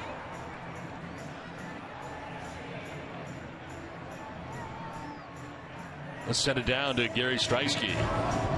Good Lord, Xander, just a couple days ago you were saying that you're absolutely locked in, and you're certainly showing that right now. How you feeling? I mean, we were going through a tough stretch, losing 10 straight, but I'm glad we've turned things around so far. How's the first walk-off feel for you, man? You kind of got mobbed there after passing first base, but it's a welcome sight. Yeah, I mean, it definitely feels good to get the win, you know. I mean, great comeback win again and a good team win overall. It almost seems like it's been years ago since that 10-game losing streak. You guys have rattled off 4 in a row. What's clicking for you guys right now? Playing as a team, you know. Things have been falling our way. I feel bloops. I feel good at bats by our guys. Just keep grinding, and things have turned around so far. Xander, I think it's time to celebrate. Congrats on the win. Thank you. All right. Well, the Red Sox with the victory. Works out to be a base hit and an error and a 4-3 win for the Red Sox as we send it to Tom Caron.